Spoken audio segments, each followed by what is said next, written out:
Sometimes like all you want to do is run.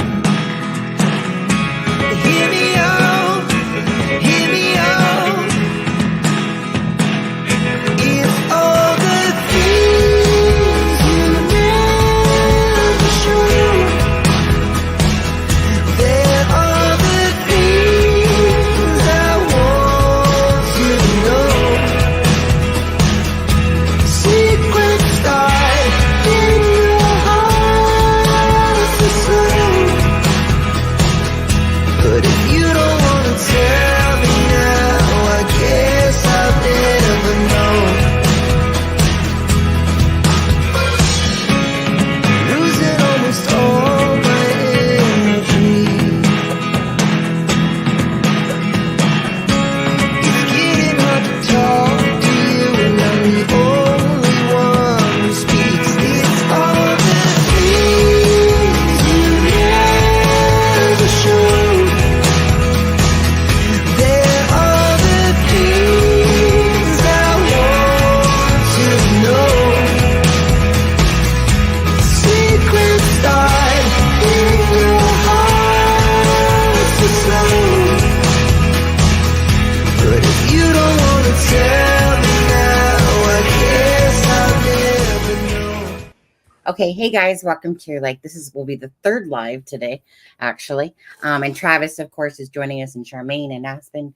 And yeah, we're going to talk about the Delphi thing. So thank you guys for coming on, and thank you guys that are here in chat. And please don't forget to give this live a like and a share, or at least a like, maybe a share. But anyways, so hey Aspen, hey, Hey, hey thank you, Charmaine. Charmaine. Thank you, Travis. Yeah, Yep. Thanks for having me. Nice to see you all.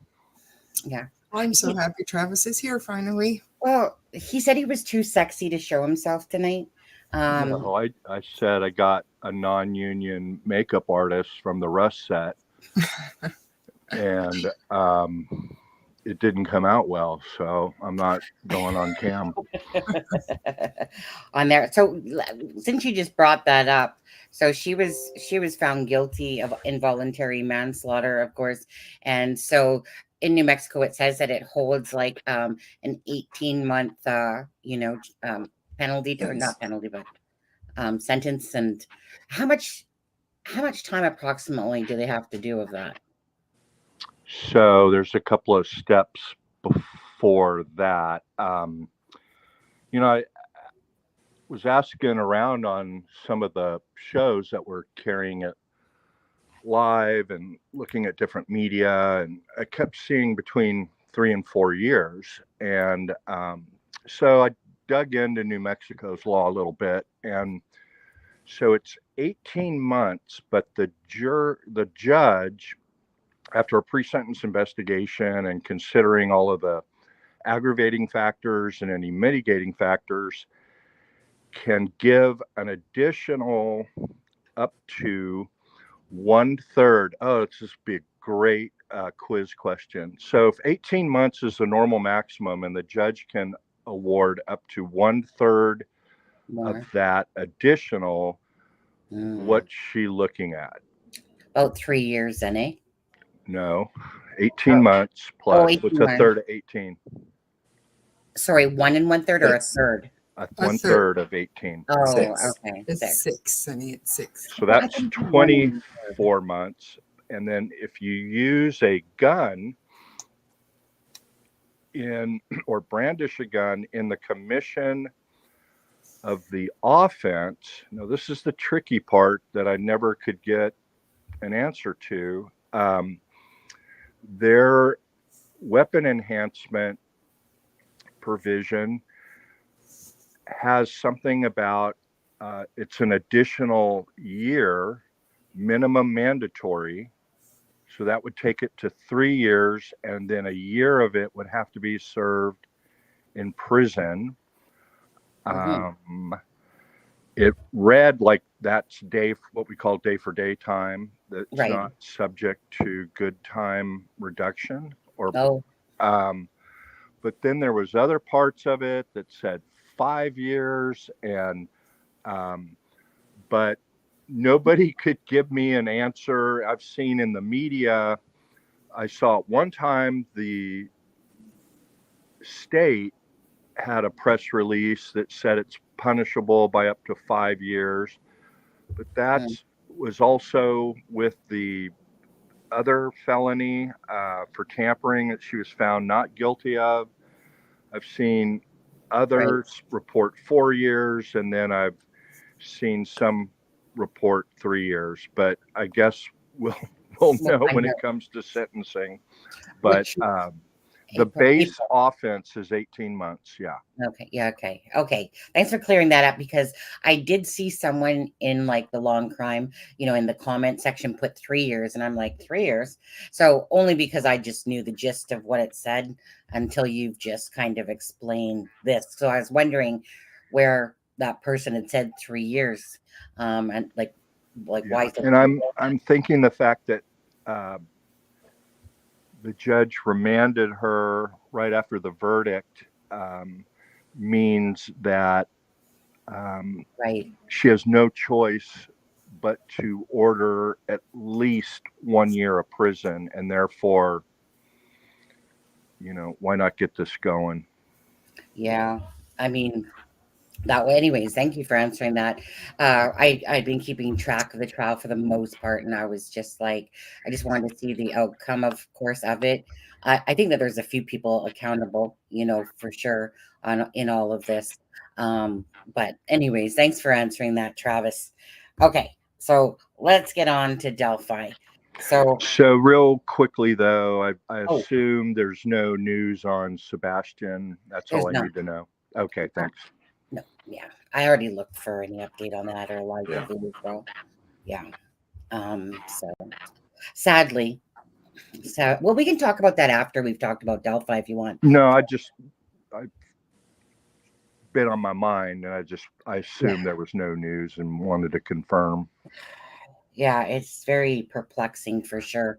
So it's just perplexing, right? Someone just doesn't vanish, but it's perplexing more than most missing people in a sense. It just seems so strange. But anyways, okay, so on to Delphi. So we got this motion today for an early trial, 70 days pursuant of the Indiana procedure. And so Travis, just quickly off this first page here. So Baldwin didn't sign it because it doesn't have to be. Is that what your Richard Allen did and Rosie did only, but not Baldwin? Probably. We'll know for sure in a minute when we go to the rule. Okay. Typically, motions like this, they do want the defendant to actually sign it, but you only need one attorney, one licensed attorney in that state to sign any motion. Yeah. So the answer is I don't think there's any significance to it other than that. Okay, so I brought up the rule here, which I can make it bigger, but it will take us off screen if you need it. Like I can do that. That's fine. Somebody can just read that entire thing to everybody, and while I pull up the rest of it to check on if they require a defendant signature. But anyway, if someone could read that, please. Yeah, go ahead, whoever.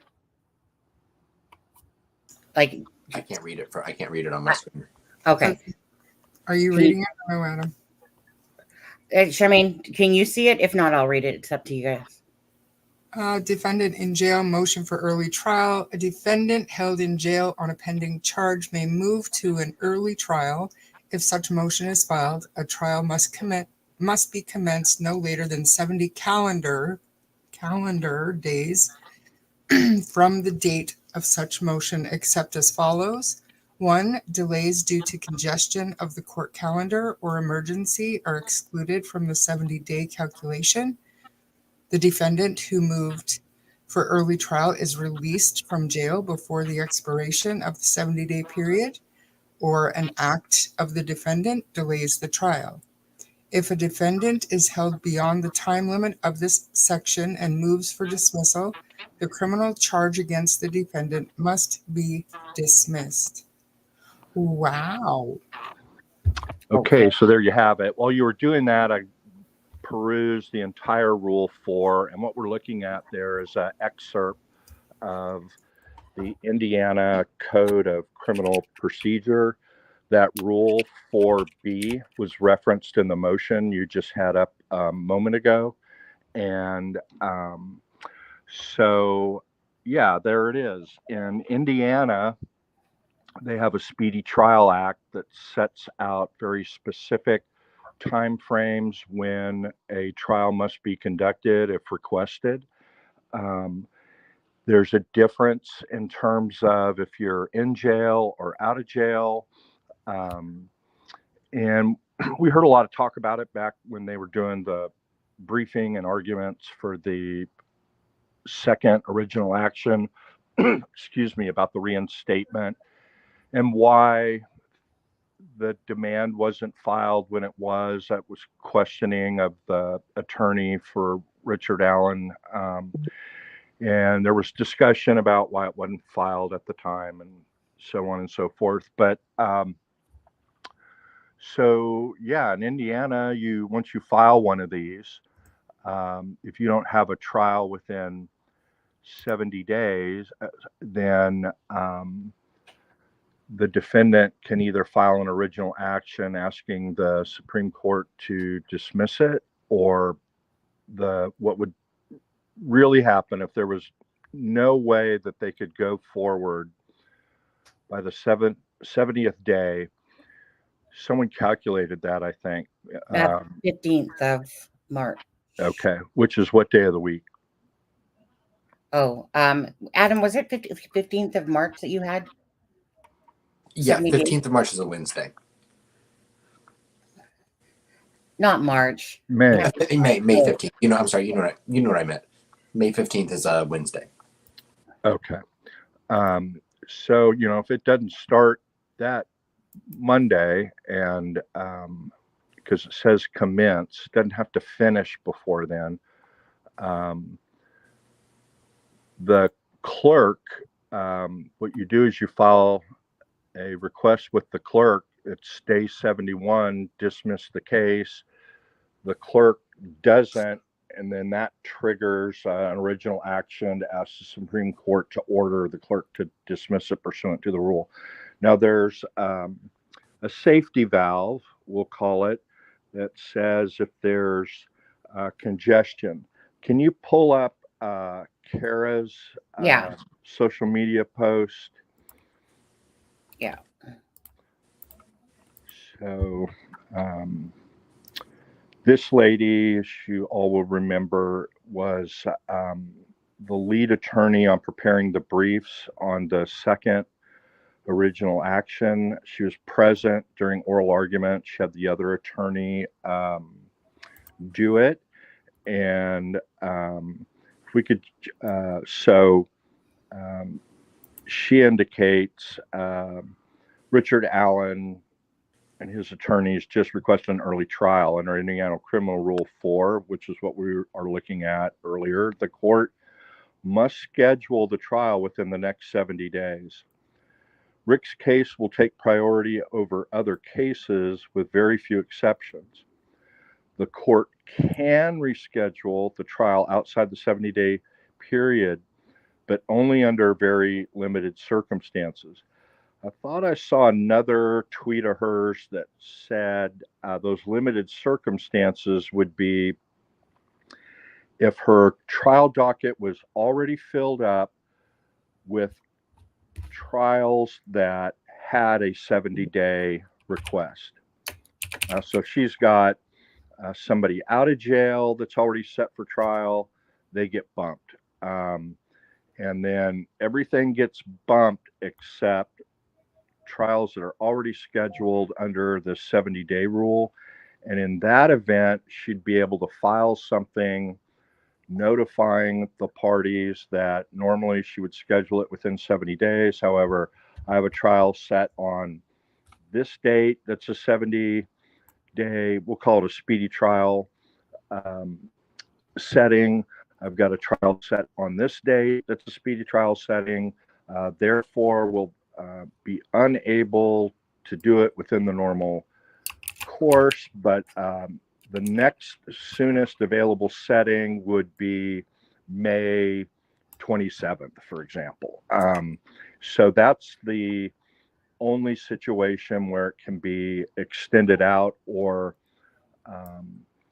it could face dismissal. Now, if the state came in and just said, hey, we can't be ready for trial, then they would tell the state, or should be telling the state, well, you know the rule, counsel. If you just cannot be ready, here's your two choices.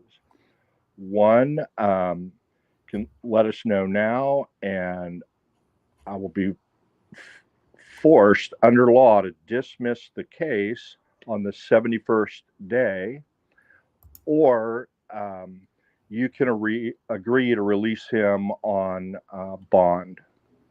Because we saw one of the exceptions, if we go back to the rule, one of the exceptions, if not, one of the exceptions is there's congestion of the docket. Another exception is released prior to that date. Okay. And Travis, I just looked at Kara's tweets and I didn't see another one, but It was in the comment section, and it was actually Barbara McDonald that wrote those things, right? but it was on the same thread. Okay. Do we know who that is? She's the HLN reporter.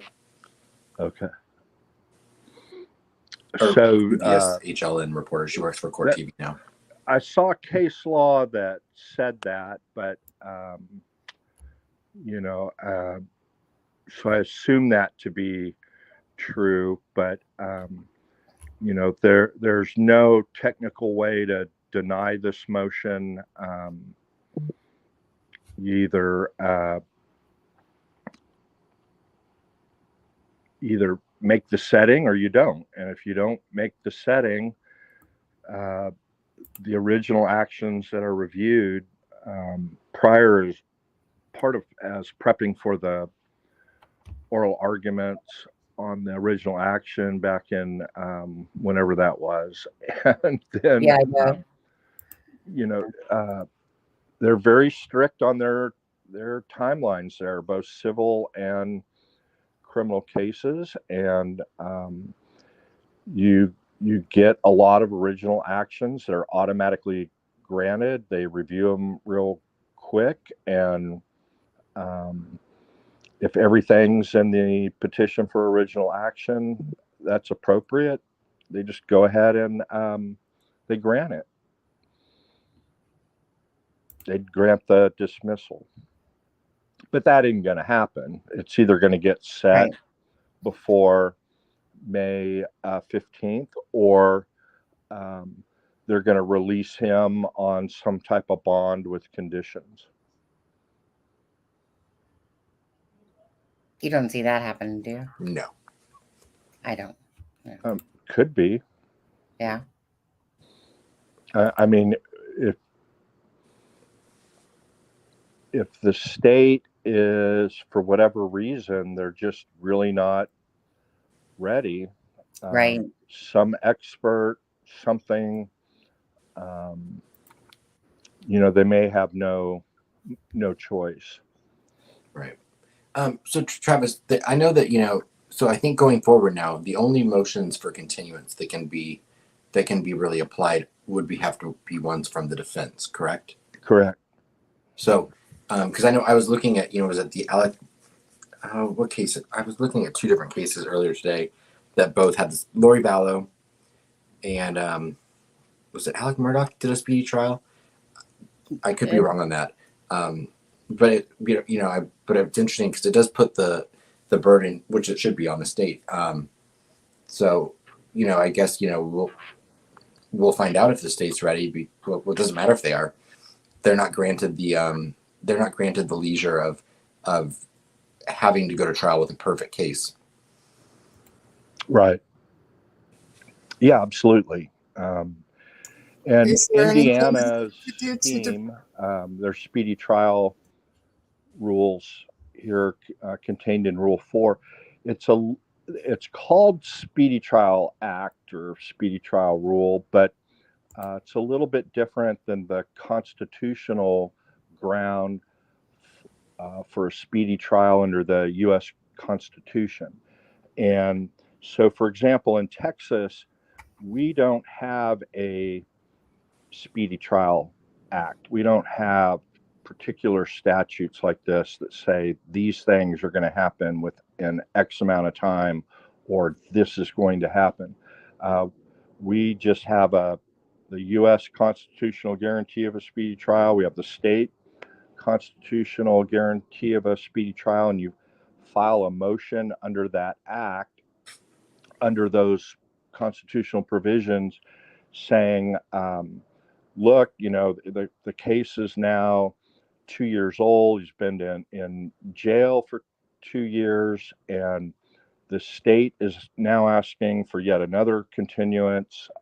It's a denial of Speedy Trial Act. And then the court has discretion, and, they look at it and go, this is just unreasonable.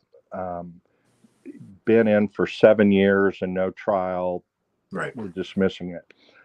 But then, there's huge gray areas. And, the more serious the offense, the more latitude they're going to give to the defense. But that's one of the considerations. Who has caused the delay? The defendant and his continuances, or has it been the state and their continuances? But the distinction, what I'm trying to point out, is that Indiana, and it might be North Carolina, some of these other states too, but Indiana is different. They're not dismissing the case on constitutional grounds. It's just saying this is our procedure. Here's the time limits. Right. It's set. We're going to move these cases, and everybody understands what the deal is. There's also a provision for judges too. If they don't rule on a case within 30 days, and there's no decision, and one side files a precipice for a decision, and something doesn't happen within a time frame, you can get that judge automatically kicked off the case. They have very specific rules, and so I don't know exactly what may have happened in Murdaugh and those other ones. It's the same general principle, but they may not have a specific set of deadlines and so on and so forth. Sorry about that long comparison, but it's just sometimes it's hard to draw comparisons on this speedy trial thing, because some don't have an act like this and others do, but it's the same basic concept. Right. So I think I already know the answer to this, but is there anything at all the state can do to get out of this or to delay this 70-day process? Is there any kind of wrench they can throw in there? So can we go back to the rule? Oh, okay. Yeah. Okay.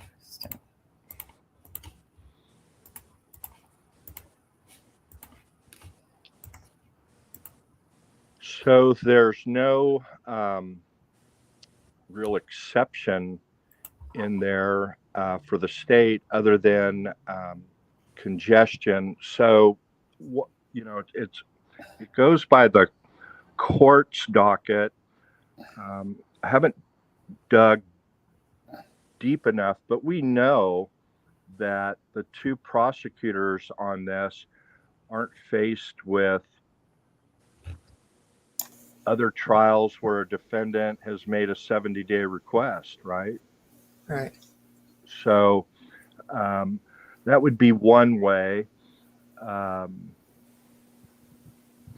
guess if she throws him in jail for 180 days on, what is it, the 18th, March 18th, Yeah.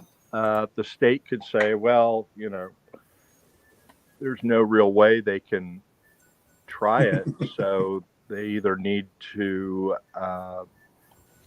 they need to abandon the request, that sort of thing. But That kind of leads me into my next question for you. I thought and I heard and I was hoping that I would catch you somewhere. But I've heard so many times that it's not criminal contempt, because if it was criminal contempt, it would have to be filed under its own case number, because this one is Richard Allen's case number. He's not being accused of criminal contempt. The lawyers are. So is this criminal contempt? And do you honestly think that she would sentence them to go to jail?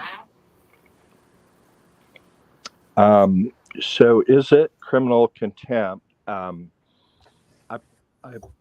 pulled all of the contempt statutes. I have the judicial guidelines for contempt that's prepared by the state governmental office that assists judges, and prepared the guidelines that were updated in January of 2024. The guidelines say that it should be a new criminal action. There should be what's called a rule, quote, rule, unquote, which is similar to a complaint or an indictment or a petition. It's written notice that you're supposed to serve written notice of the rule on the person. That's what the guidelines say, according to the this document that's been floating around and everybody's looking at. However, the Indiana public defender that appears on Bob's show once in a while, what's his name? I'm not sure. Charmaine might know. Charmaine knows. Shay Hughes? Is that who we're talking about? Yeah. He had a tweet, again, that either Ivy or Charmaine popped up somewhere and said, well, what does this mean? And what he said in his tweet or social media post is that where I think they're getting that from is a case they cited, and then I pulled up that case, and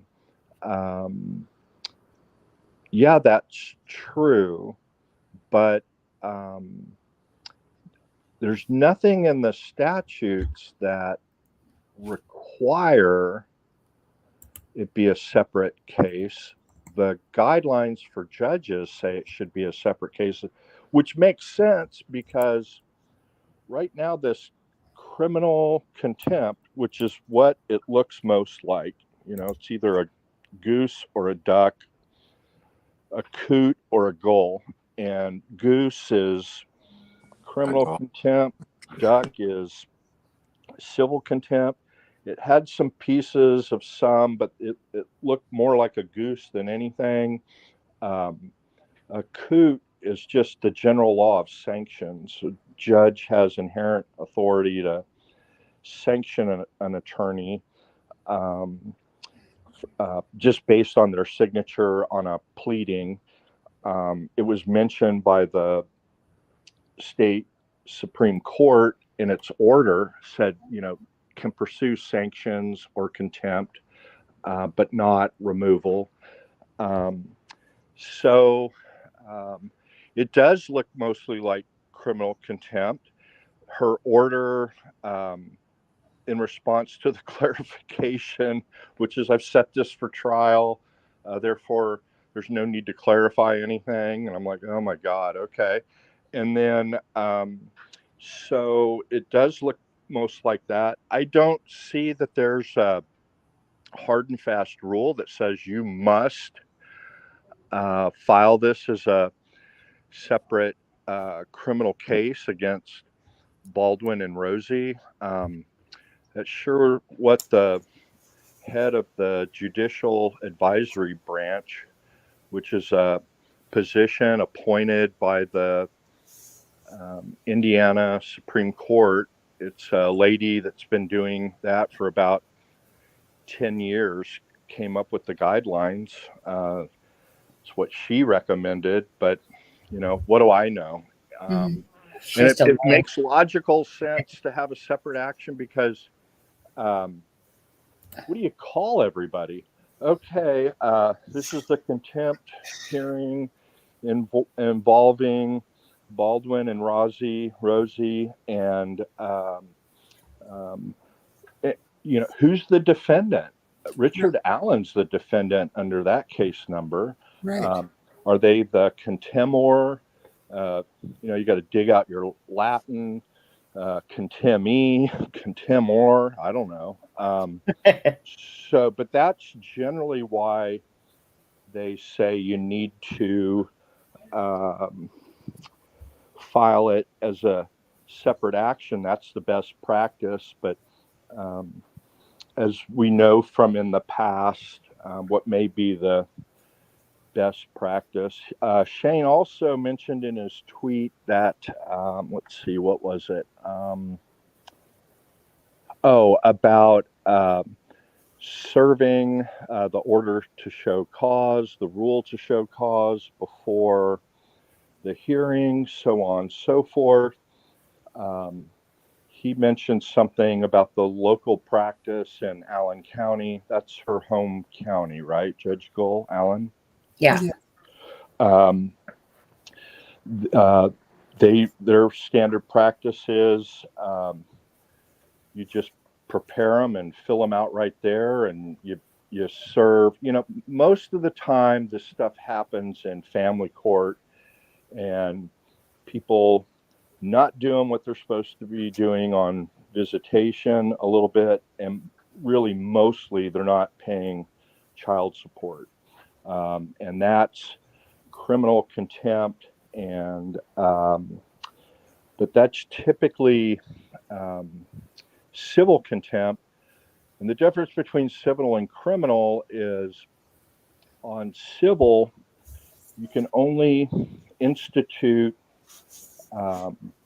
fines or jail to secure compliance.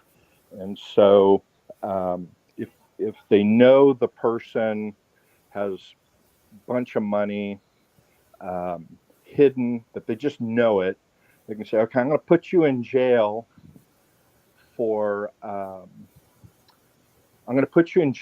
until you make arrangements to pay your child support. And then frequently you'll see a cashier's check get delivered to the attorney or the person support's owed to with pretty quickly. But it's not for punishment. On criminal contempt, you can give days in jail or money fines as punishment, not to secure compliance. It has to be willful and knowingly, can't be mistake or negligence or being cavalier. That hasn't gone away. But so she has the discretion, only limited by abuse of discretion. If she gave 180 days to both of them for a first offense, might have trouble having that stick in a interlocutory appeal if she granted an interlocutory appeal. So I really don't think that she's going to issue jail time. but you just never really know. You know, she may have a full-blown hearing and say, look, you know, I still find there's conduct on behalf of Rozzy that still makes them culpable, you know, $500 fine each, and, you know, let's move on. But I may be over optimistic with that. Who knows? So which is first? Is it the dismissal that's first and then the contempt, Sonny, or do you know? One's at 9 a.m., one's at 2 p.m.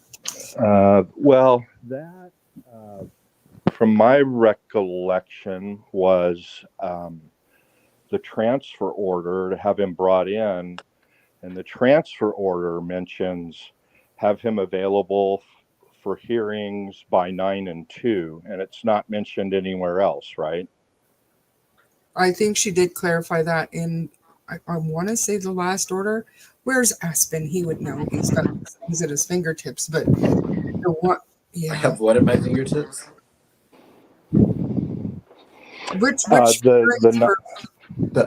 According to Barbara McDonald, who apparently got the information from who did she get it from? Court executive confirmed there was 2 hearings for Allen on the 18th.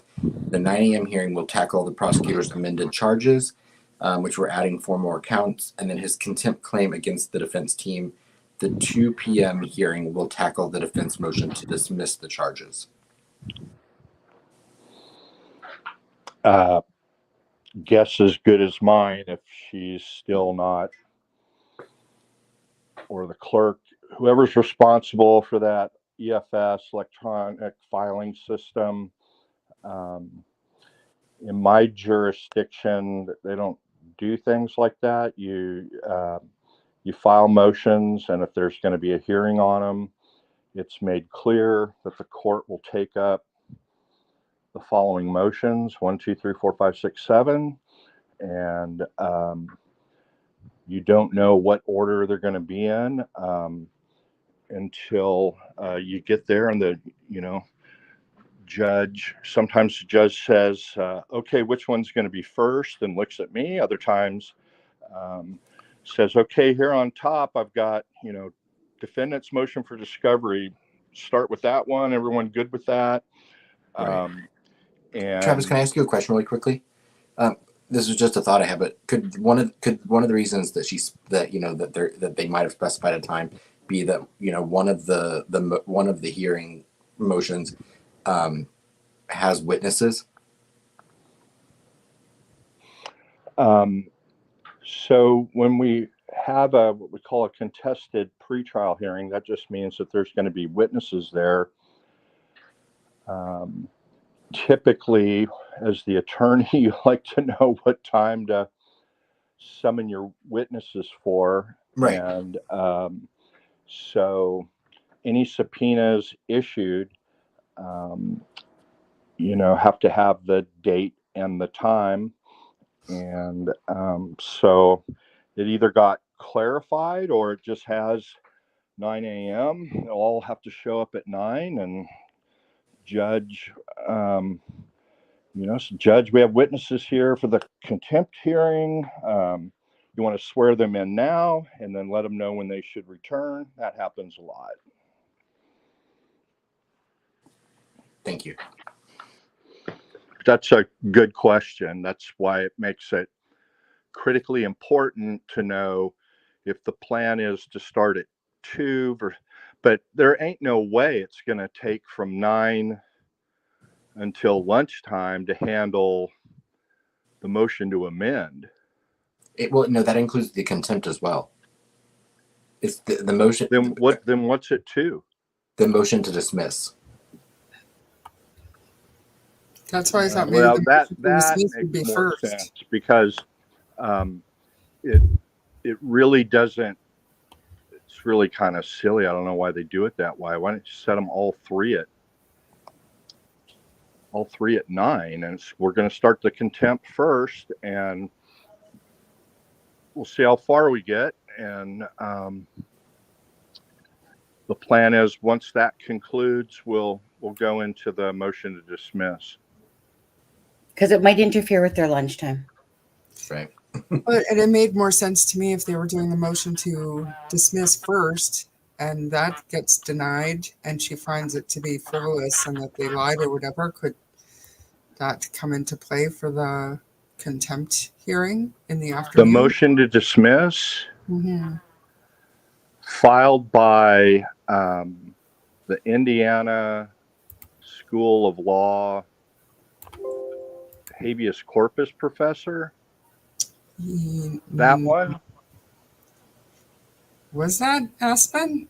I Um, think Or maybe. there's two. He filed one on the Yeah. contempt as part of the contempt. And then there's another one, motion to dismiss. the motion to dismiss was up on the exculpatory evidence thing. Destroyed evidence, yeah. Yeah, because of the recordings being recorded over. Let's see. So there was a written opposition filed to that. Yes, and then she set a hearing for it. Can you I just don't think put the case up with opposition her? said it was frivolous. No, but I'm saying maybe the judge will. No. So, Look, I've had you know, enough of your lying. You're I out. mean, it's there. This case, you know, there's more of a chance that the court could fly off on a handle that no one anticipated. But, you know, in the normal scheme of things, wouldn't have any likelihood. But, you know, there's always a chance the judge goes mental and does something to be intentionally or unintentionally, whatever, and you know, it's just not allowed. But you know, I mean, could she? Yeah, I guess, but I seriously doubt it. Travis, just quickly, Jenny says Travis can go grant the 70-day trial and then dismiss Ari's lawyers on March 18th.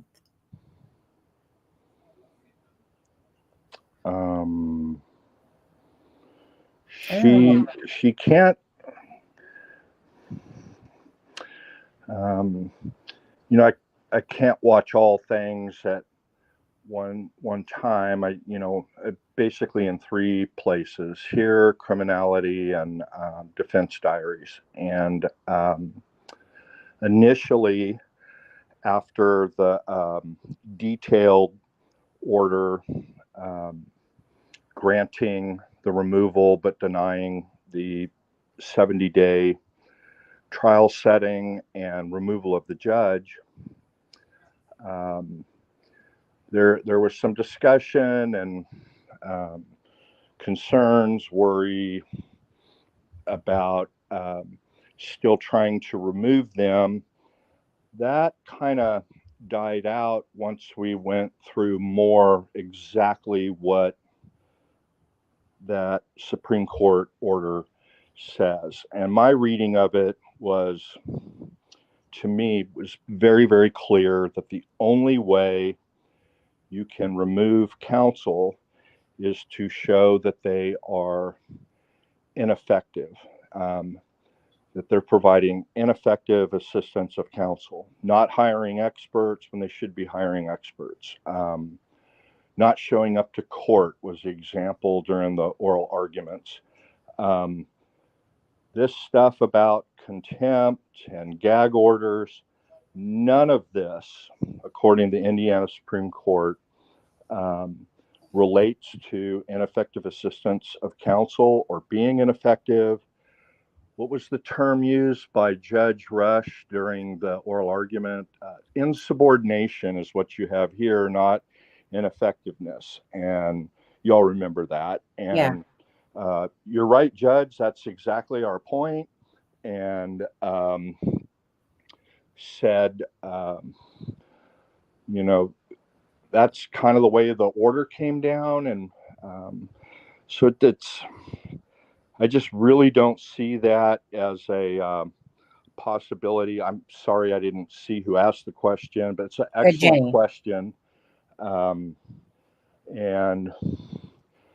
but then we got to have the caveat, you know, may not be a goose or a duck or a coot, but it can always be a gull. You know, I just really don't see it though, giving the wording of that order. It was very, very clear to me once we talked it through and you know, Facebook group or chat or something, the language line by line laid it all out and cut and paste, and you know, it's just really darn clear. The only way you can remove counsel is if they're ineffective, and ineffective has a very precise legal meaning, that what you're doing or not doing impacts the defense of the case. And I know that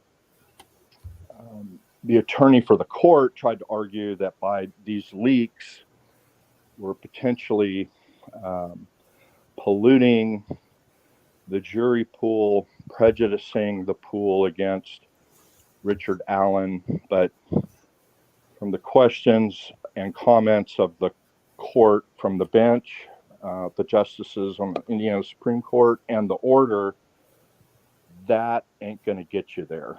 So I just really don't see that being a possibility. But, you know, if she did, then they will request certification of that removal to the appellate court, Indiana Court of Appeals, which the judge has to agree to. She did agree to it in a death penalty case, and when was that? I found it 2019, but it never got decided for because of a complicated procedural thing we don't need to go into now. But so if she did remove, then we'll be at one appellate court or the other. I think it would surprise you to know how many people actually believe that that's what's going to happen on the 18th. She's going to dismiss them. I But don't. I just checked my case again, and there's actually only one hearing scheduled for March 18th now. Yeah. Like the 2 p.m. one isn't there anymore. No, it's always been, that's been one of the complaints people have had, is that there's no reflection of there being 2 hearings scheduled in the record. Oh, see, and I knew that it was first noticed in the transport order, but Yes. then when it was canceled, I thought it was clarified in another order what hearing was happening when. Maybe I'm mistaken. I don't know. And then, you know, why would that be? And again, this goes towards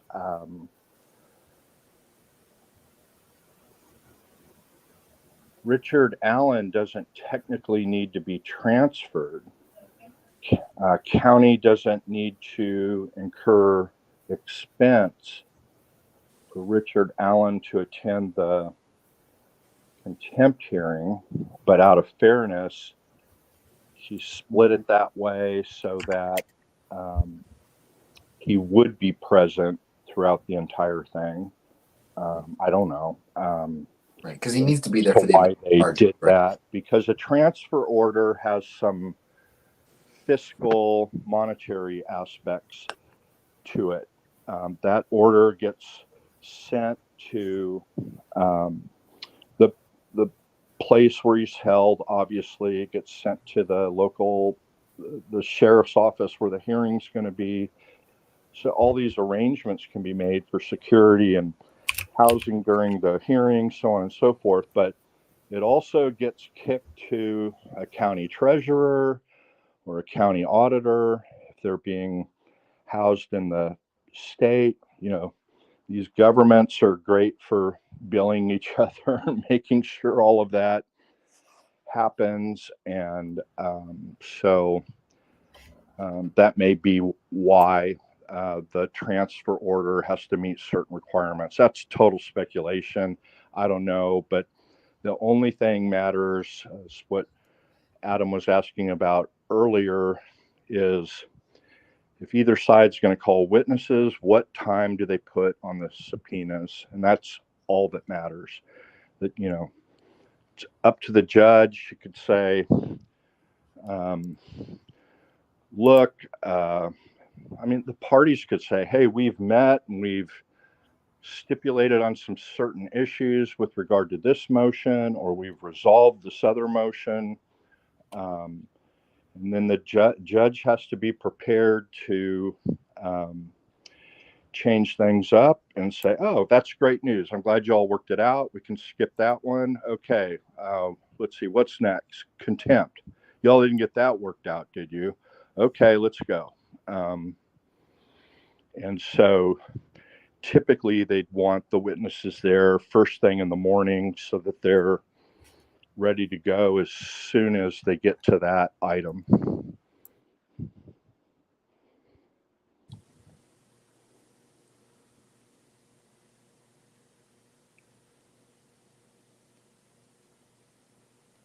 Right, and especially I think if those witnesses are, officers of the court or officers of the state.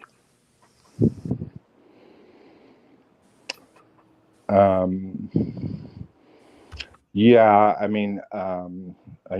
they noticed a few interviews or depositions to happen prior, and right, they took place on Friday of last week.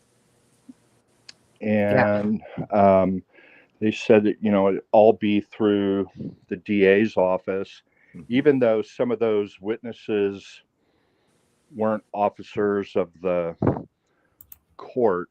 I believe Mitch Westerman was the only one that wasn't. Right.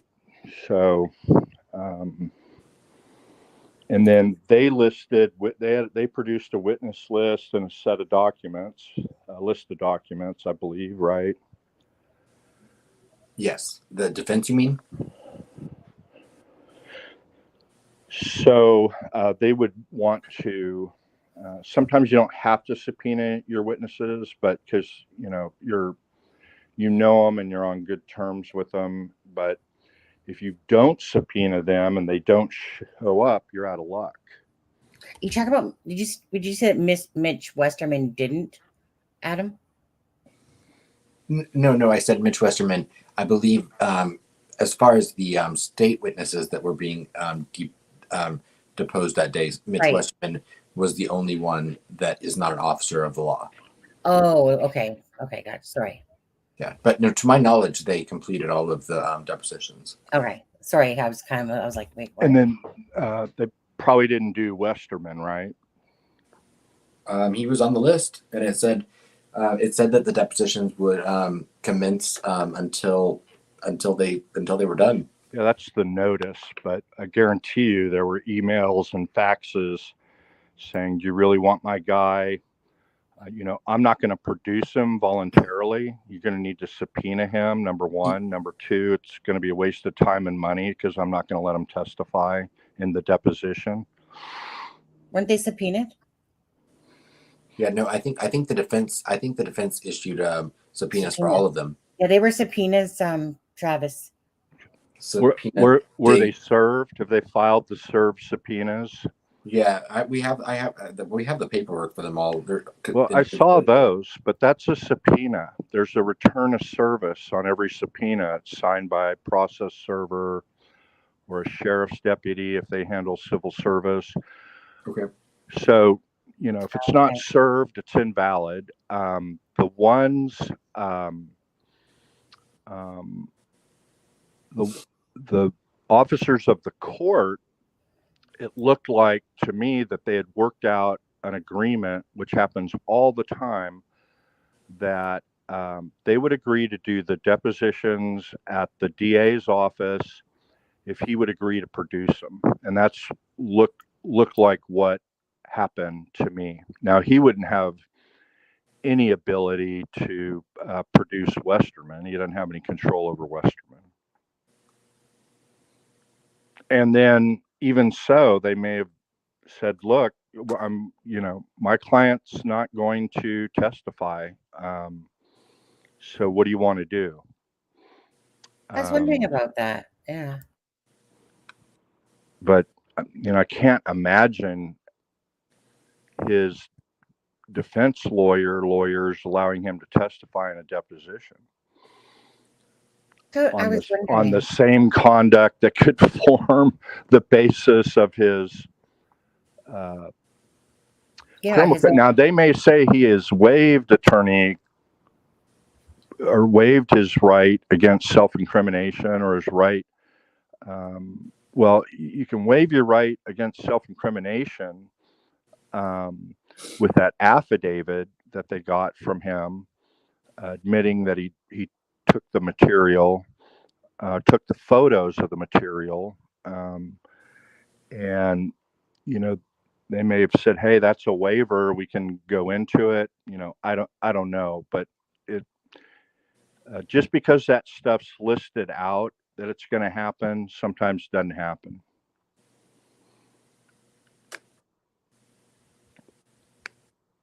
yeah. That's another thing.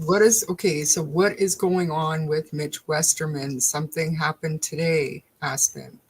And how does that, in your opinion, connect to what's going on in Delphi? Well, I don't know if any of it connects, but there were some updates in the Mitch Westerman trial today. Basically, I didn't see the updates until it was too late to get the paperwork, and I'll be honest, Allen County is a little slow getting back to people. Well, this is what it says. Yeah. And so, I mean, Travis would probably be the best one to explain what those court motions mean. Well, Okay. okay. So what happened today? Reset the matter. For preface, there had been a continuance where they were going to hold a motion or a hearing to dismiss and a pretrial conference on the 27th of this month.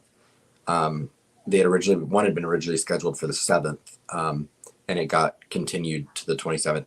And it looks like those have now been canceled, and there's been a pushback in all of the things coming up with this trial. Okay. So I take it that the motion to dismiss was based upon what the information alleges, the criminal information that the facts on its face. You can't have conversion. I'm assuming. Yeah, they used two reasons in their motion. One was, and I'm going off my memory here. One of them was that that taking photographs of a video screen isn't Right. conversion. One of them had under to do with statute. ownership. Yeah, one of them had to do with whether Baldwin actually owned the material. So was it conversion? And the other one was had to do with oh goodness. I have to literally find it. I'm sorry. For which, Adam? With the motion to dismiss that Mitch Westerman filed. Oh, right. Yeah. That was That all makes sense. When we first read Us Together, I don't know if I was in chat or in the panel, but I pulled up the conversion statute and pointed out that there were specific provisions for the theft of video and the theft of photographs, and it didn't fit this situation, taking photos of photos or taking photos of video, or it didn't spell it out. Right. Yeah. So they argued that in the PCA fails to prove that Westerman exerted unauthorized control over the property of the photos because he only took photos of the photos. And they also argued that the attorney Baldwin did not have ownership of these photos, but instead owned the paper the photos were printed on, which Westerman did not take. And for theft, we don't have conversion in Texas. We have theft of service. And that's what you have. If you rent something and don't return it, it's theft of service. And that's the first thing you have to allege and prove, that you own the item that was supposedly deprived from the lawful owner. And like shoplifting, I mean, they create shoplifting statutes so that basically any employee in the grocery store can sign the complaint for the officer. You don't need the president of Safeway or Piggly Wiggly or HEB or whatever it is in your area. You don't need the corporate secretary to come in and say, yeah, we own this stuff. And, it's ridiculous. Basically, any employee can say, yeah, that thing was on our shelves and it walked out beyond the last point of sale, is all they need to say. But yeah, it looks like they looked at it, and they're going to argue about that before they proceed on further. Oh, just quickly, Travis, I just want to say something to Frank. Frank, I only know too well that when the computer's messing up, it's typically because you have a Windows update that you have to do, or a driver update. Just FYI, I always go to that because my husband always gives me shit for not doing the Windows updates. Things get all wanky sometimes. But anyway, sorry about that, Travis. And that's okay. So Charmaine there was another question you had. No? Yes? Yes. Well, I think I can't remember where I heard it. I've been in so many channels today. Oh, I heard. Stop it. absolutely. I saw you in every one of them, Aspen. Every one of them. I didn't say I didn't live in a glass house. Man, what was it? It was something about this case being it's canceled. It's not just delayed, or is it set for rescheduling, or? No, it's scheduled for June 25th. Okay, so June 25th or 24th? Whatever, but it's outside of this 70-day window, so somehow can it be somehow I don't know. That was the only interesting thing I found with the timing of the motion for the speedy trial that came out in the Delphi trial today, and then the change in the Mitch Westerman thing, is that all of the events that are taking place in the Mitch Westerman trial are now scheduled for after the deadline for the 70 days, Right. to which the Delphi trial will have started. Right. And the June 25th date of the trial starting is, if you go off the 3-week timeline of what's been scheduled out for the Delphi trial, it would be after the trial is even over. Okay. And then, so another question, Travis. Is there a time limit for the judge to rule on this speedy trial, or is there such thing as ruling on the speedy trial? Does she have to formally grant this, or is it just like an automatic thing? The clock starts today, and then all she's responsible to do is set that date. Like, which is it? That's a great question. Can we go back to the motion, the first document? Yeah.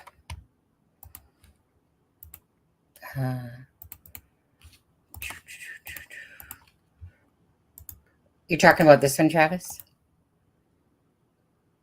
Yeah. So it's they call it a motion for early trial. Normally, a court needs to rule upon a motion, and in Indiana, most motions have a 30-day time limit to be ruled upon. But the case law and the way this stuff works, just in reading the cases, you just need to file it officially with the clerk, properly serve it to everybody, and that's all you need to do. You don't need to have a ruling from the court. It flags for the clerk. She's supposed to set that date in a calendaring system. And so, it's the best answer I can give. I've never seen where one of these was filed and the court did anything other than setting it on a date within that 70-day window. So I'm sure it will be discussed at some point on the 18th. Yeah. That's So what I is guess. this all going to look like then? Like Well, I'm happy and I'm excited, but I'm very nervous. But I'm curious to, like, are we going to see a flurry of other filings now between now and the 18th, or should we expect things to kind of settle for a little bit now? Because like now we So 70 days. yeah, when I came in late September, early October, one of the things that jumped out at me that I was struck by was that the defense had filed a motion for a discovery cutoff date, which the court had granted, and for November 1st. And so that was in place. And then, people can speculate about, was the state on their back foot, to borrow the phrase from the attorney for the court, or for Richard Allen, that the strategy was they had caught the state on their back foot, and now it was being pushed out until October, November. But there really wasn't too much going on other than things. So we had the motion to transfer him back to a county jail that got filed by his new attorneys, temporary attorneys that were appalled under the circumstances in which they had to meet and interview their client. We had this motion to dismiss for destruction of evidence, and things that they discovered since coming back on the case. But there's a flurry of motions that are filed going into trial that are usually heard the morning of trial, motions in limine to limit the opening statements of the defense and the state about, what they can talk about, what they can't talk about in opening statement, what's improper, that sort of thing. And so you'll see that flurry, but I think that the timelines have pretty much run out. The only motions you might see are discovery motions, but I think you're not going to see much from the defense unless they haven't been giving something that's clearly Brady material, and they know that they haven't gotten it. The state's going to be extremely careful about filing any motions that could cause a delay in the trial, because it could force the dismissal or release of Richard Allen. Right. Sunny and Aspen, do you have any questions? I have another one, and I think it's probably going to be a long one. Honestly, I'm just listening to this stuff. Well, this is I didn't, but I mean, if Charmaine has one that's going to take a while, I think I want to come up with one real quick before she asks her. No, I'm kidding. No, Beetlejuice. go ahead, Beetlejuice. Charmaine. I put this pink sweater behind me, so bite me. Yep. Okay, chat, Beetlejuice. whatever. This is a Oh, Tom Webster. That's funny. I put a pink sweater behind my chair before you did. Oh, cute. That's great. I'm not going to go grab a pink sweater and put it on my chair. Travis, about the recordings that were recorded over destroyed evidence, intentionally or not. What did you think when you first heard that? And have you ever in your entire career heard of something like that happening again? And how important and how relevant is it? I've got another question too after that. How relevant is it that those interviews were not recorded? Like, I want to get, because I haven't heard from Bob or Shay or anything about this. Like, what do you think? What did you think when you first heard that? I've never heard of statements being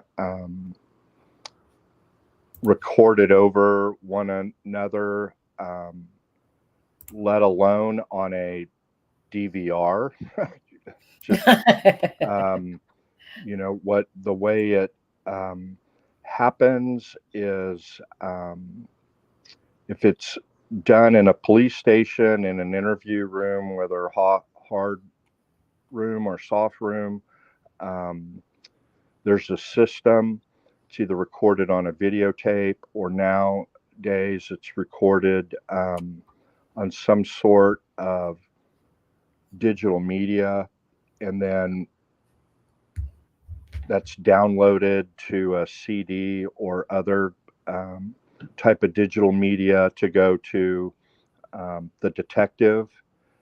He takes one for the file, and then, you know, one gets burned for the DA, one gets burned for the defense. We're given to the DA to give to the defense.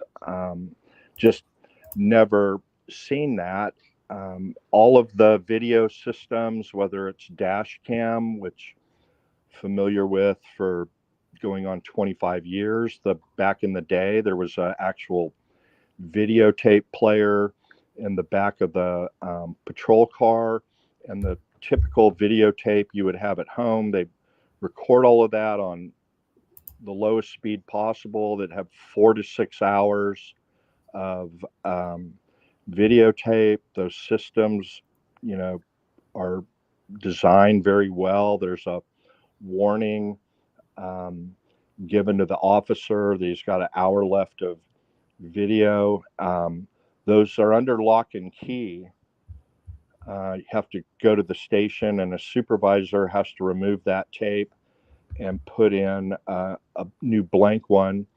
And then they would start after 6 months. They would take the old tapes and then they would record over those. But within 6 months, everybody, you pretty much know what is going to be important and what needs to be collected. So if there was an officer responded to a homicide scene, and because the dash cam also has a component where it records from a microphone on the officer within a certain distance of the car, all of those tapes would be collected and set aside, and new tapes would go in. And again, all of those would be collected by the supervisor. But, you know, so I've never seen anything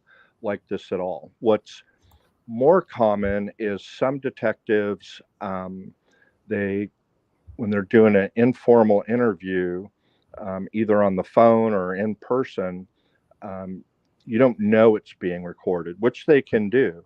And they have an Olympus digital recorder that you can buy at any office supply store, Amazon, anywhere. And they put that in their shirt pocket. When you listen to the raw tapes, they'll say, you know, date and time, getting ready to go talk to Mrs. Smith. And for the most part, you know, you can hear everything just fine. They they've just found it's easier and better to record. Every state has different requirements on a formal interview, needs to be videotaped. We have that in Texas now. And, most states follow that if you're interviewing someone like Richard Allen and you want to use something he said to you during that interview, it's got to be recorded or on video or both. Interviewing witnesses, I see the point that they're making. I think it's incredibly weak and doesn't have much likelihood of being granted, but it does get out in the public. What I thought was most interesting about that opposition that the DA filed was that it was inadvertent, wasn't intentional, which is what for the issue on contempt, that I shouldn't have left these things laying around where someone could photograph them, but it wasn't intentional, it was inadvertent. Right. And I think it doesn't make it frivolous. There's no clear law one way or the other that either side has cited that would make it frivolous. So it's a question that can be argued, may not be a strong issue, but I think it has more to do with getting out to whomever that everybody's human in the criminal justice system, and therefore people are going to make mistakes, and that's just part of it. So I mean, that's kind of what I thought, but it was more relevant to me because when these interviews were being done, these men were being investigated, and we come to find that out years later. But at that time, they were actually being investigated for involvement in the case, and it wasn't recorded over whatever. That is terrible. That is, and I believe one of those folks were they interviewed by somebody from the FBI or with somebody from the FBI, one of the witnesses. Anyway, the way I see it done, our top tier investigators are the Texas Rangers. They're part of the Department of Public Safety. That's what we call our highway patrol. So the state police is DPS. They're on the interstates looking for speeders and all of that. And then they have a criminal investigation division and narcotics division. And then their ultra tier of investigators, which I deal with all the time, every year for the last 20 years, is Texas Rangers. And I think there's maybe 50 in the entire state, not a lot of them. They're spread all over the state. They typically act autonomously. They're on their own in their area. They're good. Get a case, they bring in others to help them. But I mean, they record every interview, whether the person's aware of it or not. Mm-hmm. And then for sure, if it's somebody that they're looking at strongly, they, try and get a written statement from them. And that whole process is video recorded. So, very, very unusual. Whether, it's a requirement, that stuff, which, it's interesting to see what they subpoenaed or didn't subpoena, but if there is a policy requirement by the ISP or whichever agencies interviewed these folks that all interviews will be recorded, then that's evidence of bad faith. No, there being no policy requirement, then it's going to be harder to prove that that was intentional, knowing, or in bad faith.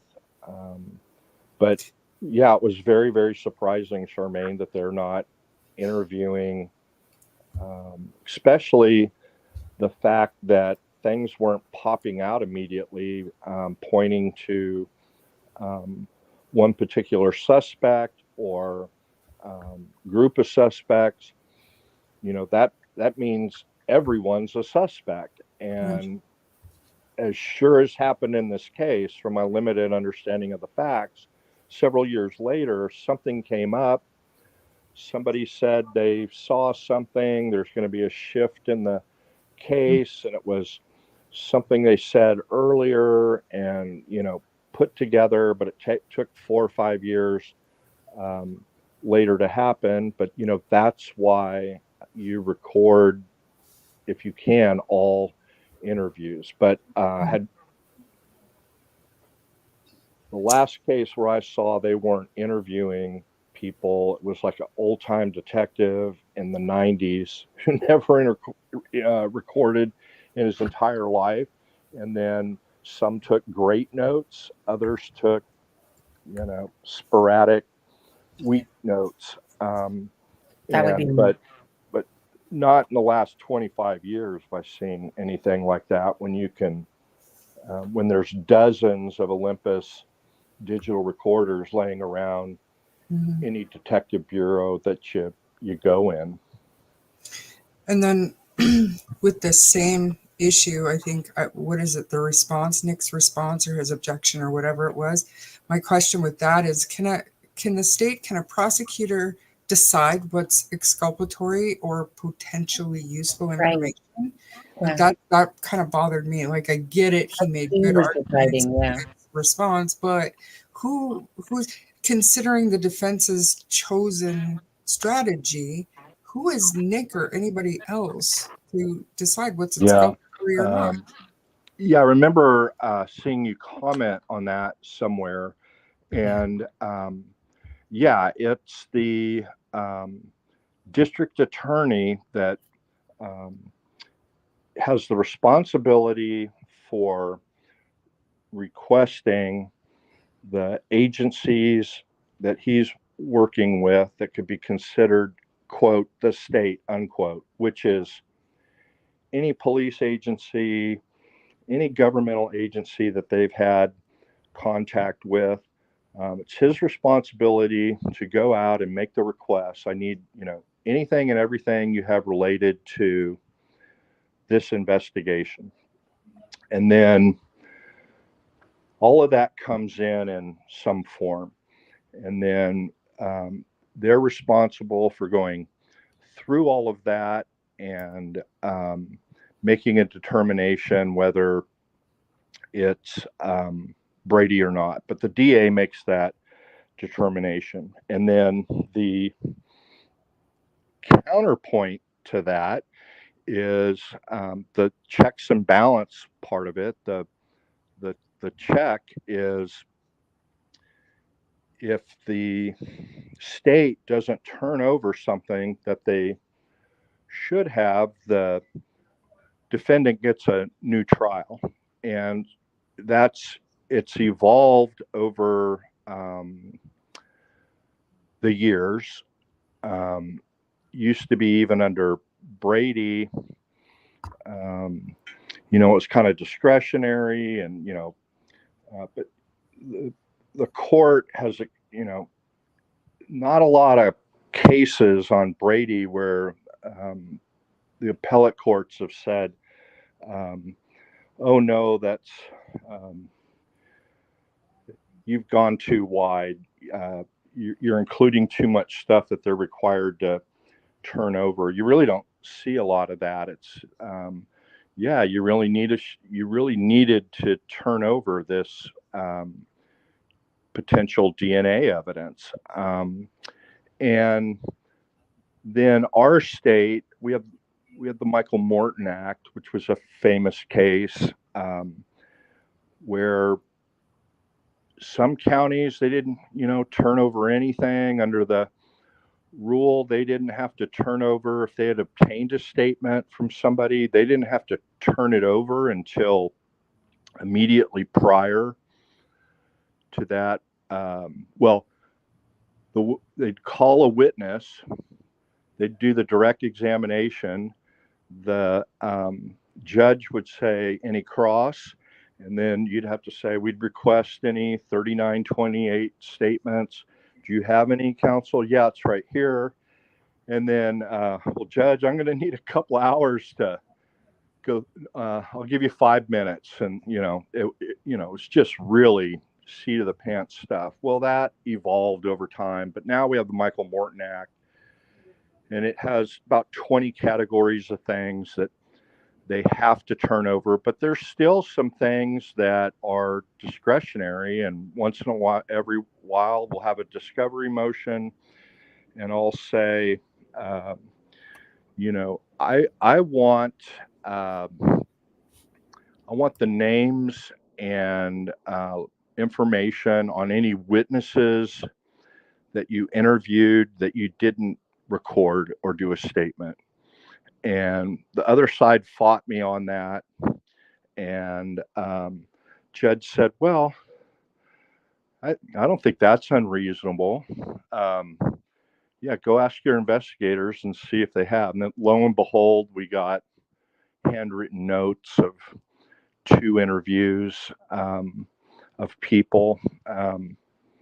Not real critical, but they were, provided good background on the person. Anyway, so they decide, but if they're caught, like maybe they've been caught here, that they're going to bear the burden of that. But unfortunately, between the state and the defense, 2 things always seem to happen, no matter how old the discovery is. Months old, you always seem to get a dump of new stuff, even though the case has been going on for a year or 2 years. You always seem to get a dump of stuff a month or 2 prior to trial, and that's because they got other cases, and they're getting ready, going through everything, and then they're going, well, wait a minute, where's this? And then you hear, oh, we're really sorry, we didn't know they had it, and blah, blah, blah. It's just always happens. It happened in this case based on the motions and why the November 1 discovery cutoff was set, because of dribbling discovery. And then the other thing is fights over what's, Brady or not. And to be fair, they don't have to turn over work product.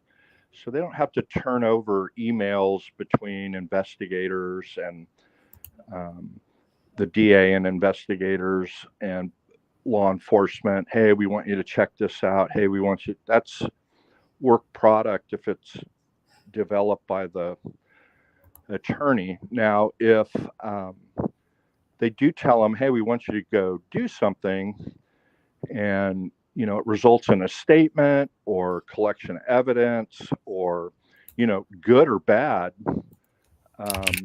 that has to be turned over. And yeah, they make the determination, Charmaine, but what's supposed to keep that in balance and to keep them honest and fair is the consequences if they don't. That's the best I can give you. But again, it was denied without hearing, so obviously not a shock there either. Really? Well, that's troubling. But some of this stuff's just making a record. It's some of this stuff's unfortunate because some of it can rise to structural error, which would mean a new trial, no matter what, like removing counsel when you didn't have the real authority to do that. That would trigger a new trial then. But usually it's fights about it, and the state says, hey, we have this stuff, but we don't think it's covered under Brady. We think it's work product. And then you have a civilized fight about it. The problem is where, like in the Michael Morton Act, where there was stuff that was clearly exculpatory, that proved a man's innocence after 20 years in prison for allegedly killing his wife. They hid it, and that judge, was removed, and they had a hearing, and he ended up only serving a weekend in jail for clearly intentionally hiding that evidence. But that's the result if you don't have somebody with honor and integrity making those decisions. Yeah. So thank you for, I feel like I've been hogging the show. It's been No. rapid fire featuring Travis, the lawyer. So yeah, I'll let you guys ask questions for a bit. Thank you, Travis. Yeah, I'm too busy. I'm going to grab a drink, cup of water. I'm going to sign off and sign back on. So y'all talk amongst yourselves, and I'll be back on in 5 minutes. Okay. All right. Tom, I just did you note that I said that before Charmaine? Charmaine was like, no, she didn't. It was because I was busy listening to the answers to my questions, but I wasn't. I clearly am a super fan. You are actually. I'm your favorite. Yeah. So we know this. Everybody knows this. Did you say super fan or sugar fan? Super fan. Where have you been? You haven't even been listening. Did you even hear anything that Travis just said? I heard every word. Can you translate it for me? I'm kidding. Nope. I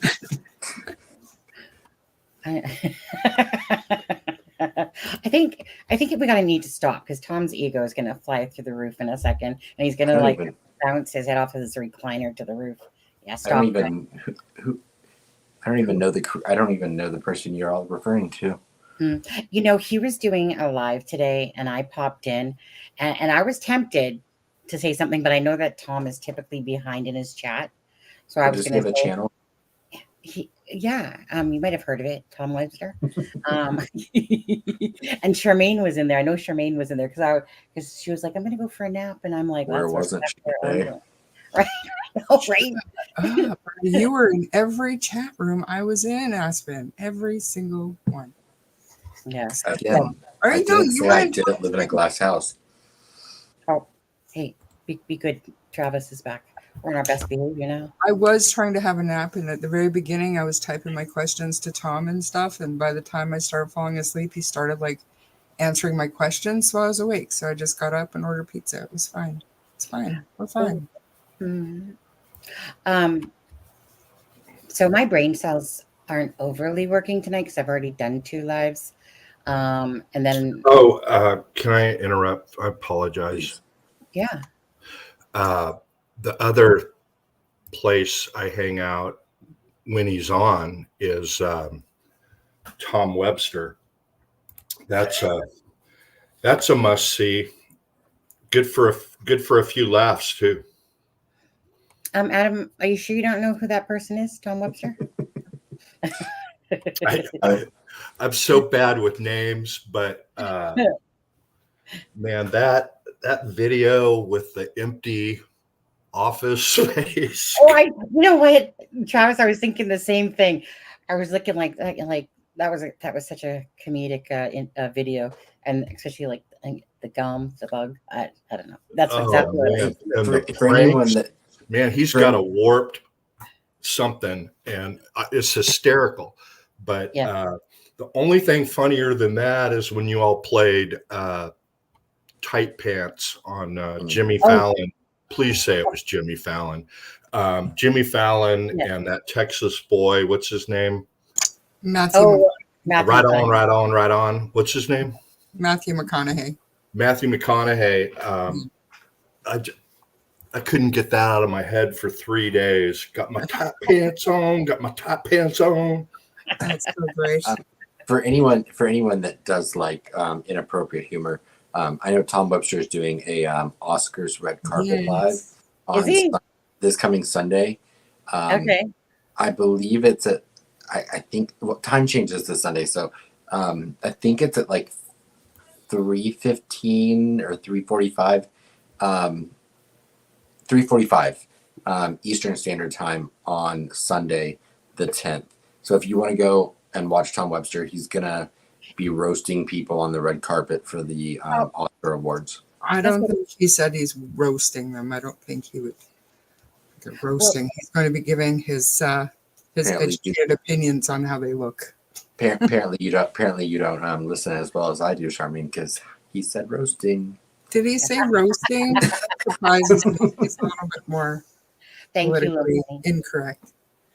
Oh, hey, just quickly though, I just want to know, Tom, are you going to be laying on that red carpet?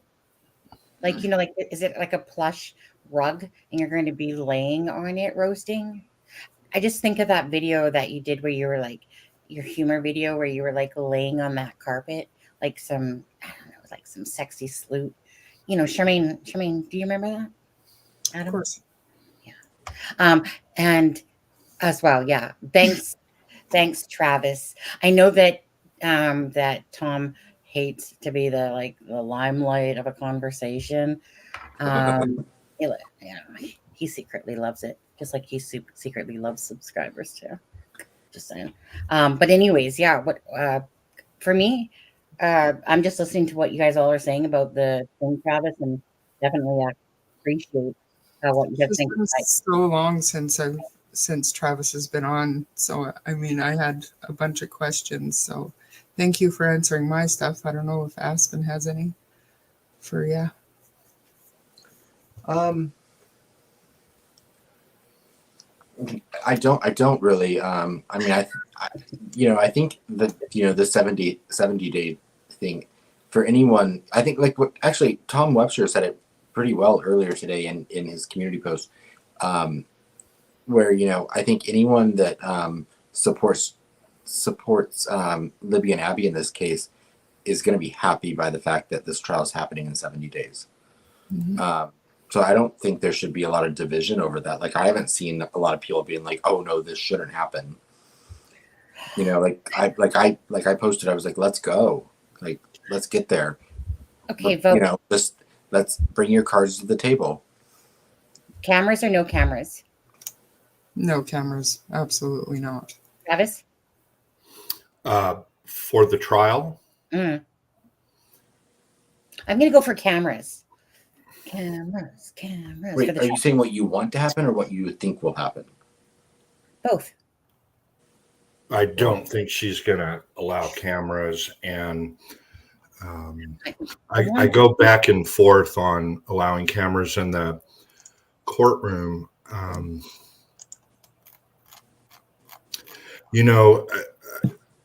I think, trials are public in this country, and, the only way with our technology, you can't fit everybody in that courthouse that's interested in the case and wants to see it. And Especially in Carroll County. Why, They need to put a YouTube. the Indiana Supreme Court didn't have a problem with having everybody see what was going on. However, when there are cameras, you do see a change with, I've been in high profile cases and their cameras, and it's like, who's this judge? He's like a different different person. There's no question that everybody acts a little bit differently when you know you're on local, state, or national TV. Or international.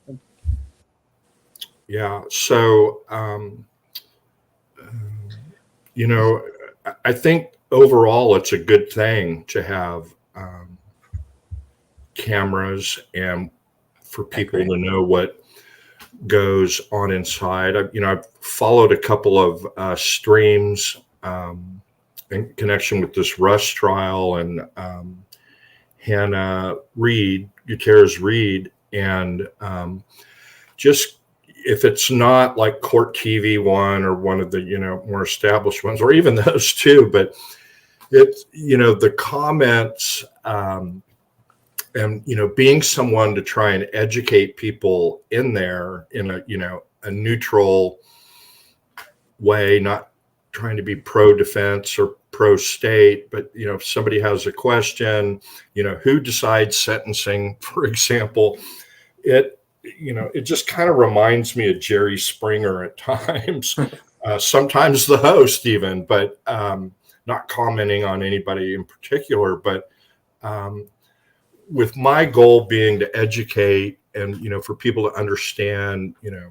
things like the presumption of innocence and the right to counsel. And I know people aren't serious when they say things like, well, this person, the state charged them with them, so I'm sure there's enough evidence. I mean, it just causes the skin to crawl on any defense attorney, even prosecutors. I mean, they understand they have the duty to after alleging it, marshal the evidence together and put together a case that can prove it beyond a reasonable doubt. And most good ethical prosecutors have no Oh, one sec, Travis. Yeah, announce that. There you go. Thank you, Mark. Thank you, Mark. Thank you, Sonny, for bringing together great guests on. Well, Thanks, Mark. Exactly. Charmaine wasn't referring to you whatsoever. Just this is about Travis, okay? No. Thank you very much, Travis and Charmaine again, and Aspen. I suppose Aspen too.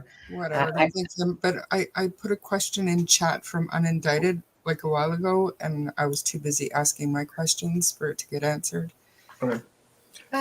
Before we move on from the cameras thing, I just wanted to say, I agree with everything Travis said. Like, I want cameras in this courtroom because I want to watch all of it. But either way, I do plan on figuring out a way to be in Indiana for a portion, at least, of the trial. So I'm not going to book my ticket yet, but but yeah, Well, but I get the complexity of it. There have been trials where they've shown the jury accidentally. There have been trials where they've shown, pictures of things they shouldn't have shown. So I mean, I get it's a complex issue, but of course, I think anything that's transparent is always the way to go. Does anyone remember? Y'all are way too young, but we'll see if Tom knows. Maybe not that he's old, but he's a wealth of knowledge. Maybe y'all will know. Y'all know what the first major trial was. It really was the impetus for creating Court TV. I think they had a beta test trial, 1 or 2, but their first real big one. Anybody remember? Was OJ? It was O.J. Simpson. Way before OJ. Okay. 4 years before OJ. It was the Menendez brothers? No. No. Okay. It was.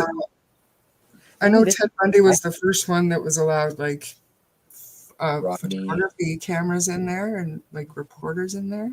But that's way before OJ. Ted Bundy, someone saying?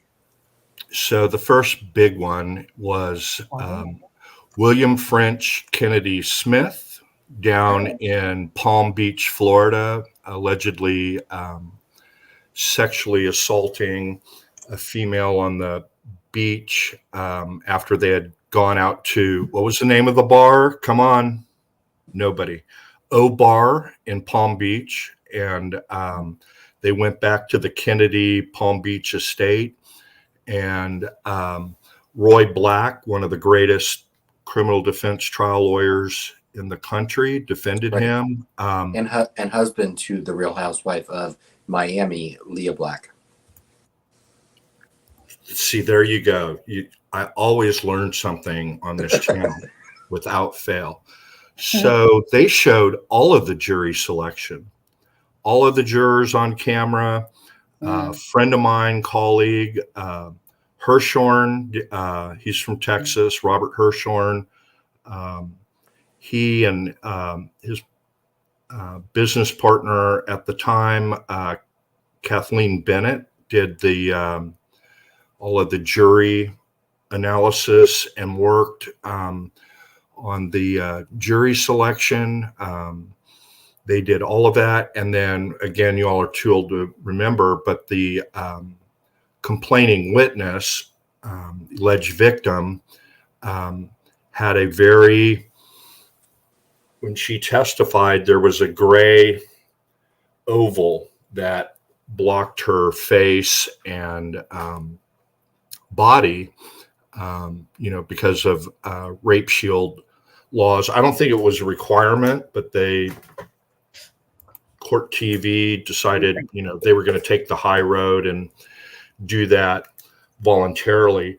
She later sold her story to after the case to a, what do you call them, tabloid. And so after that point, they released her photos and they removed the gray circle that was there through all the testimony. But there's been an evolution on that. And then jurors complained in other trials. And so judges got away from showing the jury selection and so on and so forth. But, that's one of the most important parts of the trial that you never can see. Sometimes, what's the breakdown of the jury just by gender? And, what are the occupations of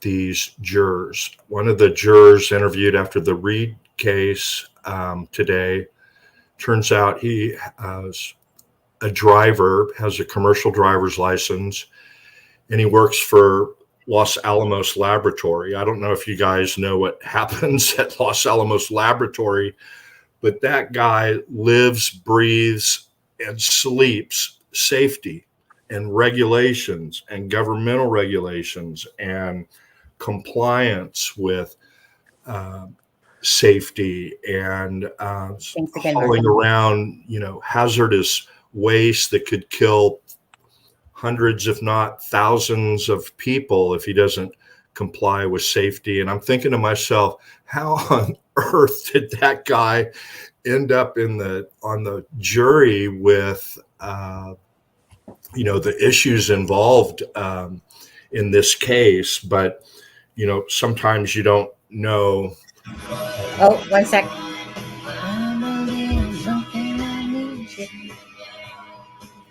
Mark Super Chat, $9.99. Thank you. Sunny also has the best sidekicks, Aspen and Charmaine. Fire. All right. Thanks, Mark. Thanks again. But Charmaine, it's changed everyone's lives. The same as it's changed Sunny's, Adam's, yours. Not Aspen's. But, it's when I started practicing law years ago, what was first coming in was two things. One was fax machine. The firm I started with got a fax machine 2-3 months after I I started there. Some other firms in town had them for 3-4 months before that. They were god awful slow. The quality was terrible. Even a high dollar one was, this thermal paper that if you left in your car, turned completely black. And I knew right then, the speed of technology was going to make the practice of law more and more difficult. You were going to have to be more and more efficient. But the classic example was a client sent me a fax, and it was in a central location, and somebody checked it. One of the assistants, the clerical staff, they'd check it 2-3 times in the morning, 2-3 times in the afternoon. Well, I get this phone call, and client who pretty well to do had a fax machine in his home. 3 of them, as a matter of fact, because it was a pretty big home. And said, I faxed you something 10 minutes ago. I'm sorry. We have people check them regularly, but it hadn't been brought to my attention yet. Is there something urgent in it? You go, well, no, I've been standing here for 10 minutes waiting for a fax back. And I'm going, oh man, my life's, I've picked the worst time to start a legal career. And then of course, it's, it doubles every few years. Then we, went to email, and then texting clients, and, you have the ability to talk to somebody and then send them a letter from your phone, whether it's an agreement, a fee agreement that you've got somebody that's wants to hire you. Now you can, with 2 buttons, send off a fee agreement for them to sign and return to, pay you over the phone, over and over and over. But so I have cases now between video and audio that are 3 terabytes. That is just a huge amount of information. You have more detailed photos, so you have 15, 16, 20 megabyte photos, whereas 25 years ago they were less than 1 megabyte. So you have much larger pictures, much more high quality photos, 100 times more than you would have back in the film days when, every shot costs money. And so they learned to be efficient with it. No, it's more to dig through. And, and that doesn't even cover the marketing component of it. My practice is such, I don't have to go out there and market and have an internet presence, but most attorneys do. And, there's a whole component to website. Fortunately, I didn't even have to get into that. I can't even keep up with the amount of information we move around from one law firm or one lawyer to another. But it's vastly expanded. 20 years ago, there were trials that I'd have no hesitation handling just me, no one else. Maybe a paralegal, which we now call legal assistants, in the courtroom to help with exhibits and other things. But now that same case requires 2 lawyers just because of the information. It's easier for law enforcement to collect it. It's, it's hard to keep up. It's changed it. It's a young man's game. I'll say that. For sure. Back in the day, you basically had police reports and photographs, actual photographs. And now it's like so much more. You can take 1,000 photos in 5 minutes, and that's kind of was kind of unheard of. And now you guys have to go through all of that on a massive scale. So they successfully conducted trials before interviews were recorded. Oh. Aspen, you know what? You have to live in the present. In the present. Okay, so I love you, Charmaine. that's a lie. Look, stop I was lying. going to say, I don't believe you, but okay. But can you read your question from co-conspirator? What do you mean? The one that I had up there for No, everyone? well, no. Charmaine had reposted one from much earlier, and we still never got to it. Well, that's kind of what we were just going over. So Yeah. has the Okay, internet sorry. evidence exponentially increased the amount of labor for lawyers? So, It was yeah, just- it's kind of what Travis was just explaining. Like Good. even the types of evidence that are coming through now is so much more. Like terabytes was unheard of, and now that's kind of the norm, I think. Yeah. Who's that? He Who's answered that? it. well. Thank you, Bossy. That's exactly my thought. Every time I see his name, I'm like, who? Yeah. No one. Why Okay. is he here again? Did anyone have any more questions besides Charmaine for Travis? I actually have one question. Wow. I want. All right. Okay. I would like Travis's opinion on given the. I mean, Travis. I mean, I know you just came to this case. September of last year. Yeah. You said So, but given like the information like that you've seen and like the environment you've seen that this case exists in, which I do feel is unique in a way, because of the social media aspect of the interest in this case. What are your thoughts on once they seat a successful jury? I personally have thought one of my biggest concerns is once they seat a jury is that there could be people or parties that, for whatever their own agenda is or whatever reason, they try to reach out and they try to affect this trial by contacting the jurors. Do you think this is a case that you see there's pretty stiff penalties for that, at least in Texas and California. The other states have practiced it in very stiff penalties in federal court. I'm sure they're the same in Indiana, but I think it's reasonable for you to have the concerns. I've never seen the number of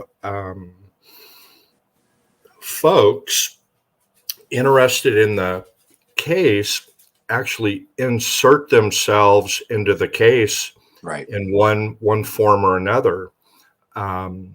Like a lot of you, I saw that new network or the new series on the news network, American Crime, whatever. Anyway, they did the 1 hour special or 2 hour special on Delphi that you all saw. I'm not near up to speed on the facts as all of you that have followed it for literally years. I didn't even read the Frank's memo because I didn't have to. I could watch Tom's, expose on it. I think it ended up being 227 hours, and but all of it was excellent. I'm serious. And so fortunately, I didn't have to dig into that, and I don't know the facts of the case. And so, seeing this person that, oh yeah, there's this key suspect, and I catfished a catfish, and I'm just, I was just like horrified, that well, I was horrified on a lot of different levels, but we don't need to go into that. But that You have people out there, this armchair detective thing. It's one thing to try and be knowledgeable in the case by either reading the documents on your own or, becoming attached to a channel or, creator, whatever the word is these days, and, finding a place that you're comfortable getting the information and you feel like you're, there's a big difference between that and, the armchair detective that I'm going to go out and solve this thing. And getting to your point, Aspen, I think, that when you start to form theories after investing a lot of time in something, you become vested in that theory. And so it does create animosity when you've put a lot of time and thought everything through and you've discussed it with others and you've got this is the person X, and then the next thing they arrest Y. That's the only explanation, because I've followed a lot of cases, including my own. We have people, I don't do it personally, but kind of stick their finger in the air to find out which way the wind's blowing on certain things in social media on the cases.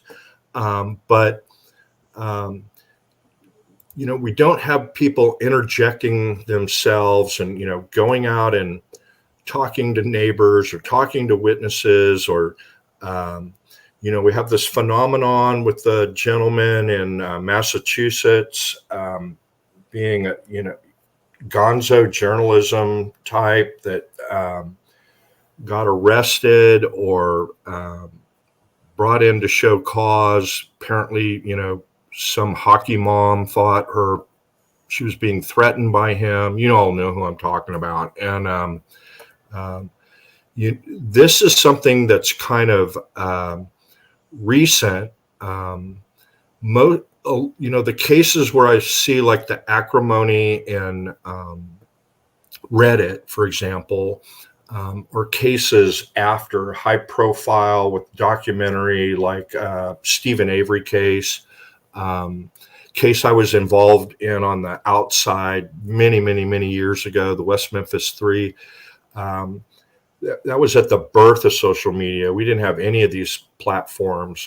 It was forum format. None of you probably remember that. There was no It's a pretty famous Facebook. case. Yeah, and so you'd have people discussing things back and forth, and things would get heated and acrimonious. And but it was after the fact. Did the jury get it right? Should they, be pursuing this post-conviction to get released, death row, one of them, 2 life imprisonment on the others. And so there's always kind of been that element. And then, in the chats on the trials as they're going, it's free-flowing information and so forth. But I've never really seen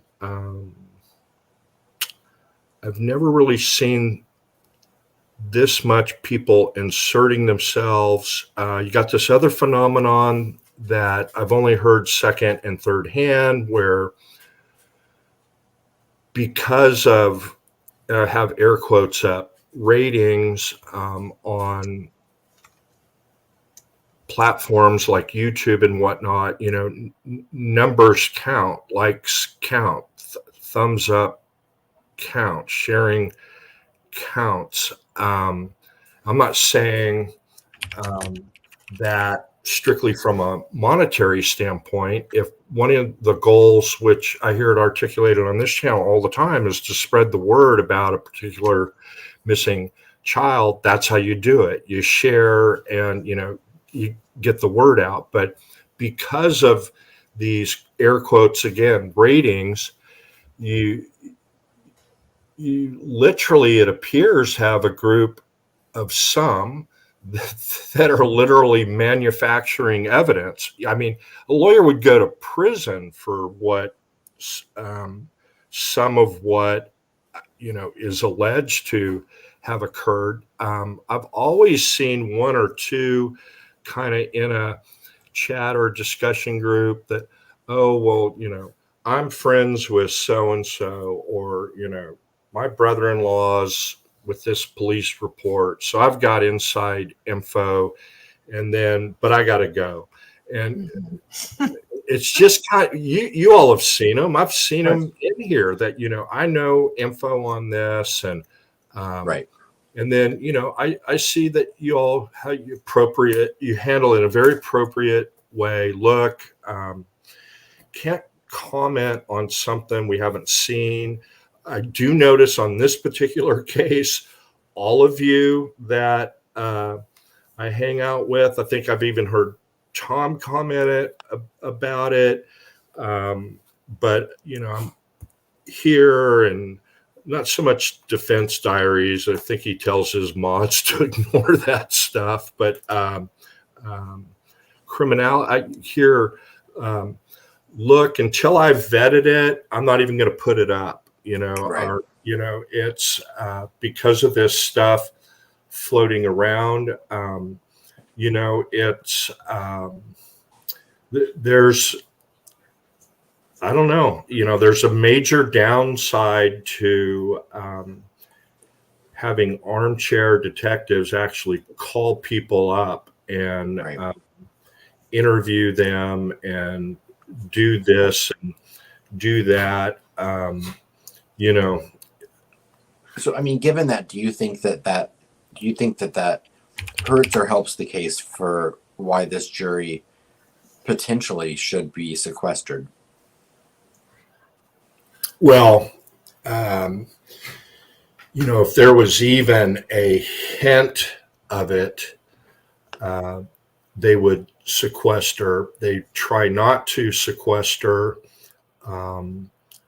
until, unless there's some sort of incident, or until after the jury takes it in deliberations. Generally, 30 years ago, they'd sequester a drop of a hat, but lately, Because they're already busting. I mean, they're already transporting them all the way from Allen County to Carroll County.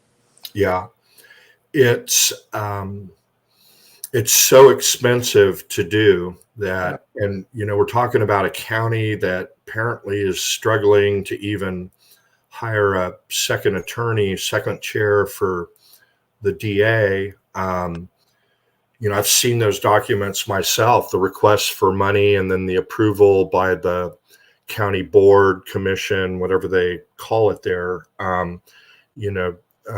Those funds had to be specially requested, and, it's a major financial burden. But, if there's any hint of that, they're going to have to do that. The problem is sometimes they don't always bring it up. And you all know this from, isn't it wonderful how I can always refer to things that are timely as great examples? The Murdaugh case, and this clerk making these comments, it turned out not to reach the level where it would require a new trial, but it came darn close. If Murdaugh's attorney hadn't been, majorly screwed that up and decided, yeah, I've got a few questions, instead of sitting down and shutting up, we probably would have had a new trial. But this clerk selling a book, and which then turns out to be plagiarized. Whoops, big surprise. But it's just, it's mind blowing that a clerk who's an elected official is, making all of these comments. It's just utterly despicable. Now, having a family member saying something loudly that a juror overhears, you can remedy that. But a clerk is an officer of the court just as much as I am, or the DA, the judge, the court reporter. And for her to be able to, the deputy is supposed to keep the deputy takes an oath. It's never shown on TV, but they take an oath right in front of the jury before they're let out into the jury room to start their deliberations, that he'll keep them safely and separate, won't allow anybody in flowery language, much more eloquent than I'm exuding now, but you're not going to let anybody talk to these people. You're going to keep them together until they can reach a verdict, keep them from killing themselves, arrange for them to take the necessary breaks they need to take, but you're not going to let anybody pollute the sanctity of this jury. And then here's the clerk, keep your eye on that guy. A defense attorney, you hear that afterwards and you're just like, oh my God, what can I do? The thing's so stacked against my client, on the Delphi case. And, do I got to worry about the court clerk in here saying stuff to this jury? Do I have to worry about some lady from somewhere coming in to watch the trial and she's, I'm going to get to the bottom of this, so I'm going to call up one of these jurors and talk to them. Last thing I'll mention on it, get your guys' feedback, because I'm really interested in it, is the admonition. That's what the judge reads to the jury after each recess or break when they're going to go outside the courtroom to lunch or whatever. Again, it's by law, so they got to read this thing each and every time. Do not listen to, read, Right. Overhear any news account. They're not every time, but they're read at the beginning. Don't get on the internet and research. Don't Google it. The only evidence you can consider is hear from the stand. But there's legions of cases where a juror unintentionally, went and did just that because there wasn't a clear warning. And so the warnings have evolved. Don't get on the internet. Don't email. Don't text. Don't discuss this. I don't care if that includes by text, social media. Right. We've seen jurors. Hey, I made the jury on Facebook. We saw the thing, the hearing on that big civil case down in Florida, that poor daughter and her mother against the hospital system, and Maya. Yeah. And there was some allegations about one juror, and the fact that his wife showed up one day in court to see him sitting on the jury. It's a difficult thing. It can be done with the right instructions, but you're still going to have people like that court clerk in the Murdoch case. But what are your all's thoughts on the way people have interjected themselves in this case by talking to potential witnesses, potential suspects, by doing some of these other things that have been going on much too long already? That was my concern about why I wasn't originally a fan of sequestration in this case, but the more I've seen people insert themselves into this case and actually create an effect on some of the proceedings in the case, I don't think it's out of the realm of possibility that it should be necessary that this jury is sequestered.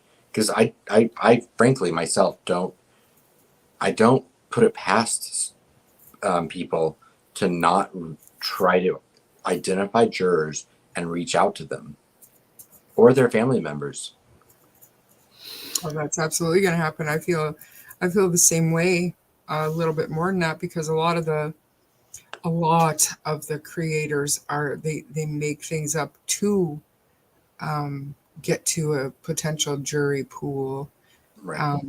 And it's just totally irresponsible out there. We all say all the time that the Delphi community is toxic, and that's exactly why. And that's kind of how I wanted to wrap my questions up with Travis after Sunny gets her bloodlust. think about how, how long is it going to take? How long is she going to give them to seat a jury, and when does that start? Like 3 days out, or does it is Well, Sorry.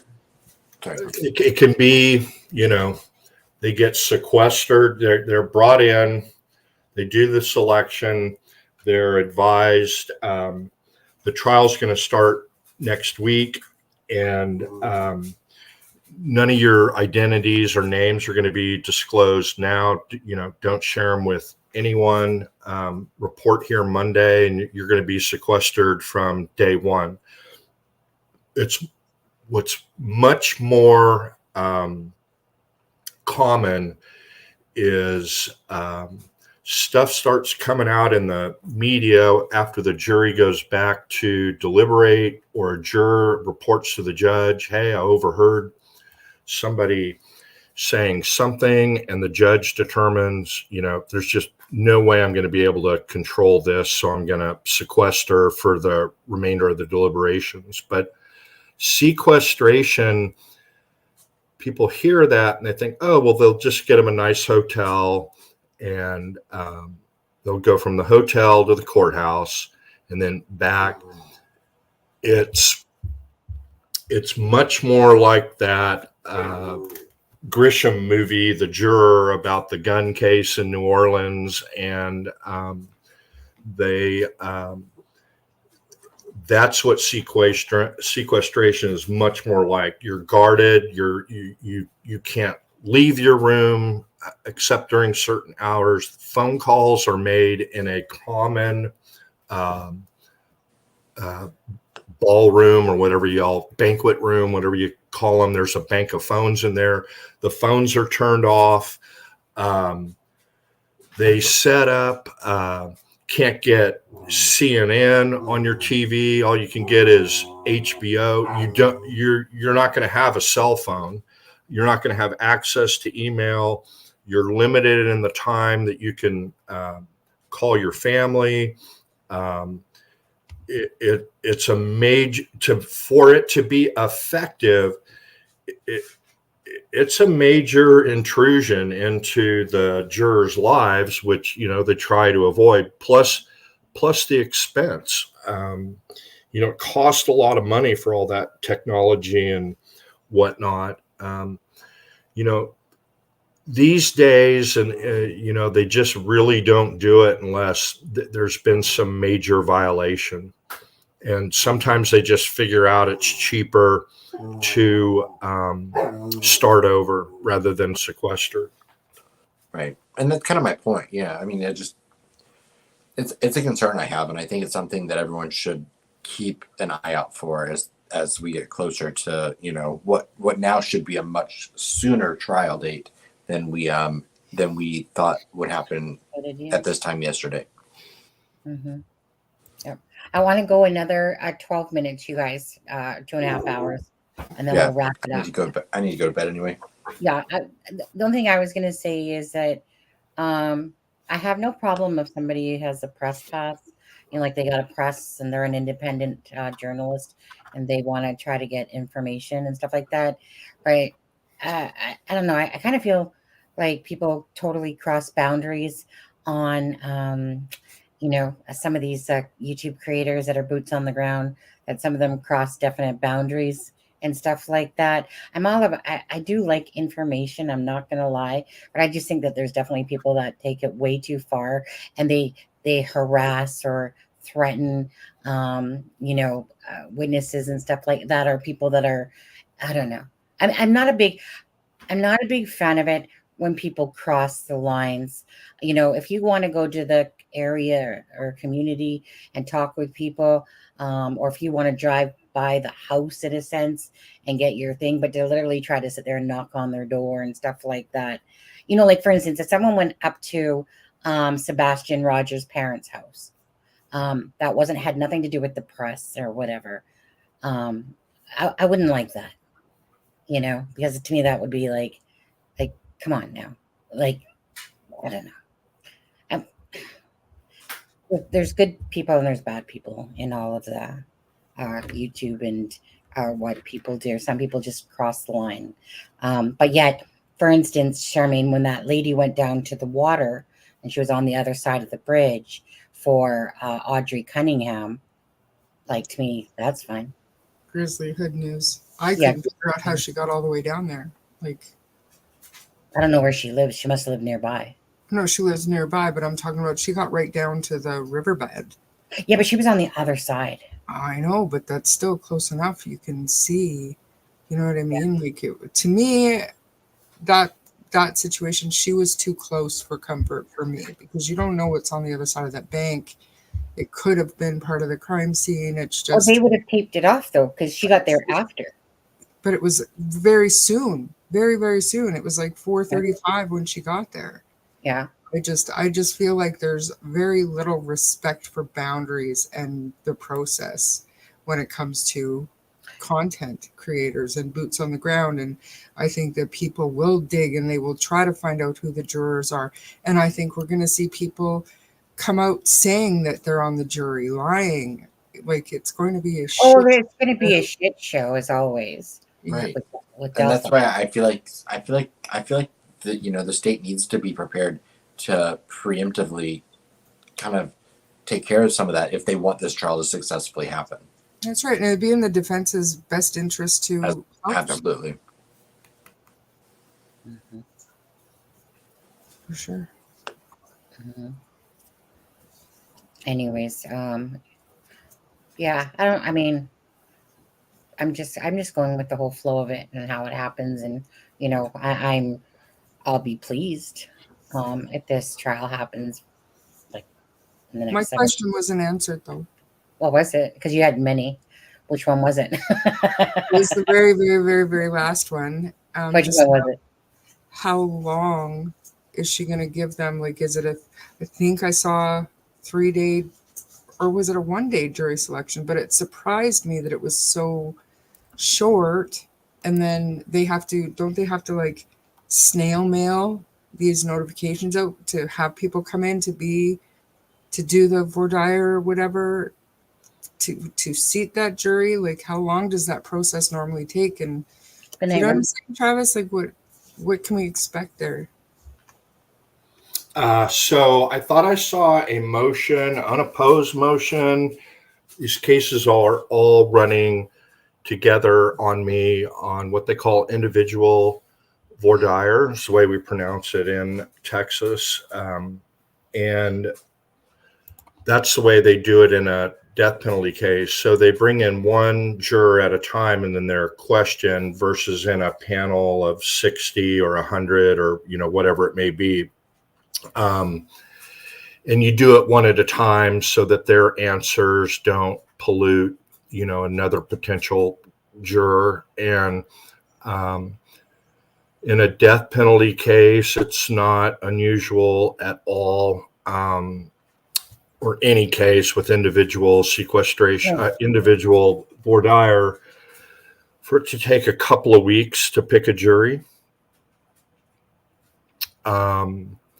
Versus, you know, high profile case, you know, the judge normally will bring in about 60, and high profile case will ask the judge to bring 250 in. In counties the size of where Delphi is, where I think there's 15,000 in that entire county.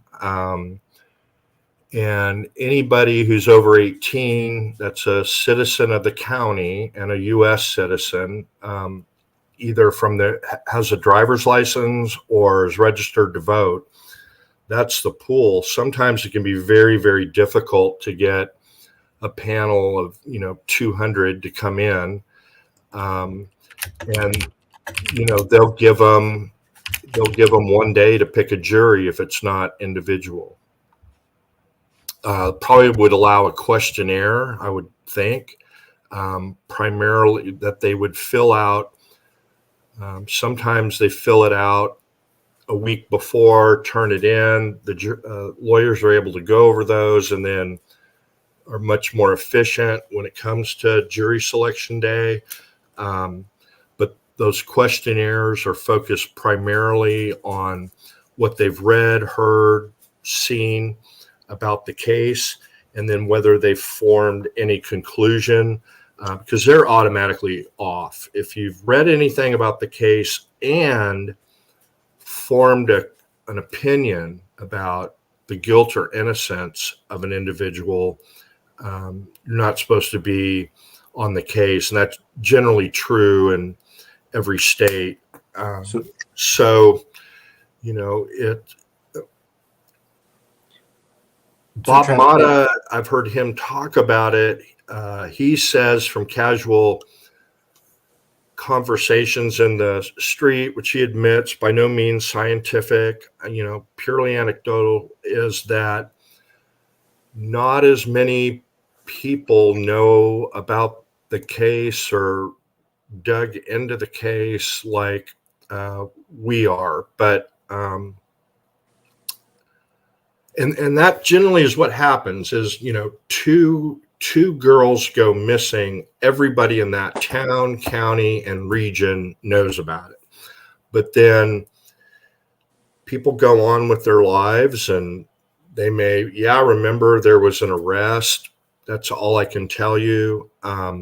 It's not uncommon for even a super high profile case to have that original burst of publicity, but most folks don't maintain a constant vigilance and whatnot. I don't know what the local news channels there, you know, the mainstream, NBC, ABC, CBS, Fox, I don't know what their 5, 6, 10, 11 o'clock newscasts are showing about the case, but we've shown them all. There you go. But, you know, now in Avery, it was on every night leading up, big news conference before that, by all accounts, was totally unethical the way it was done. And then, you know, every night, that was at 5, 6, 10, and 11, that was the leading story on every local news station, you know, pretty much across the entire state. Right. You know, what else are they talking about in Manitowoc County? Not much else, but but all of this stuff leading up, there was a lot of pretrial publicity. According to, I have no clue, you know, how much people in that county know about the case, don't know about the case, know about the developments. Right. One thing a lot of people do forget is the jury is actually coming from Allen County. It's not coming from Carroll County. And what's the big city, county seat of Allen Fort County? Wayne. What university is there? I can't remember. I think Bossy just said there's 393,000 people in Allen County. Okay. As opposed to 20,000 in Carroll County. Yeah. That's going to play to the defendant's benefit a little bit.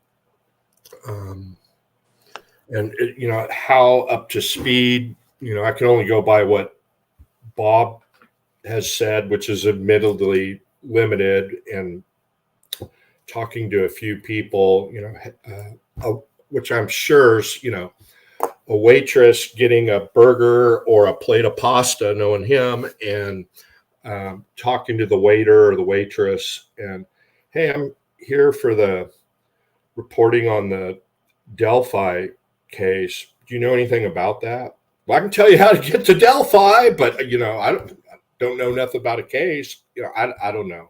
That's kind of the gist I get from him, because they're friendly in Indiana. Let me tell you.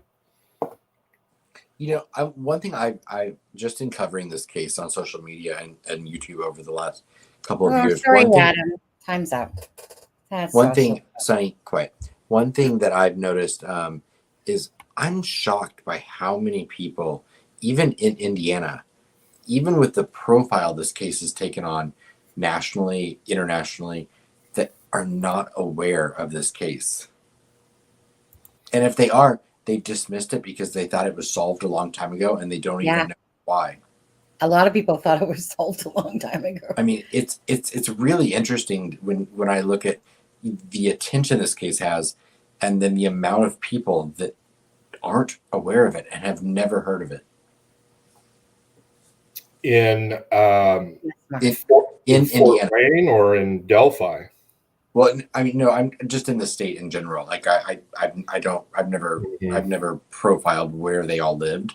It's just something that stuck out to me that I thought was interesting, considering it's not unusual unless you're a fan of it. It's no different than whatever the hot weekly crime drama or Netflix series, and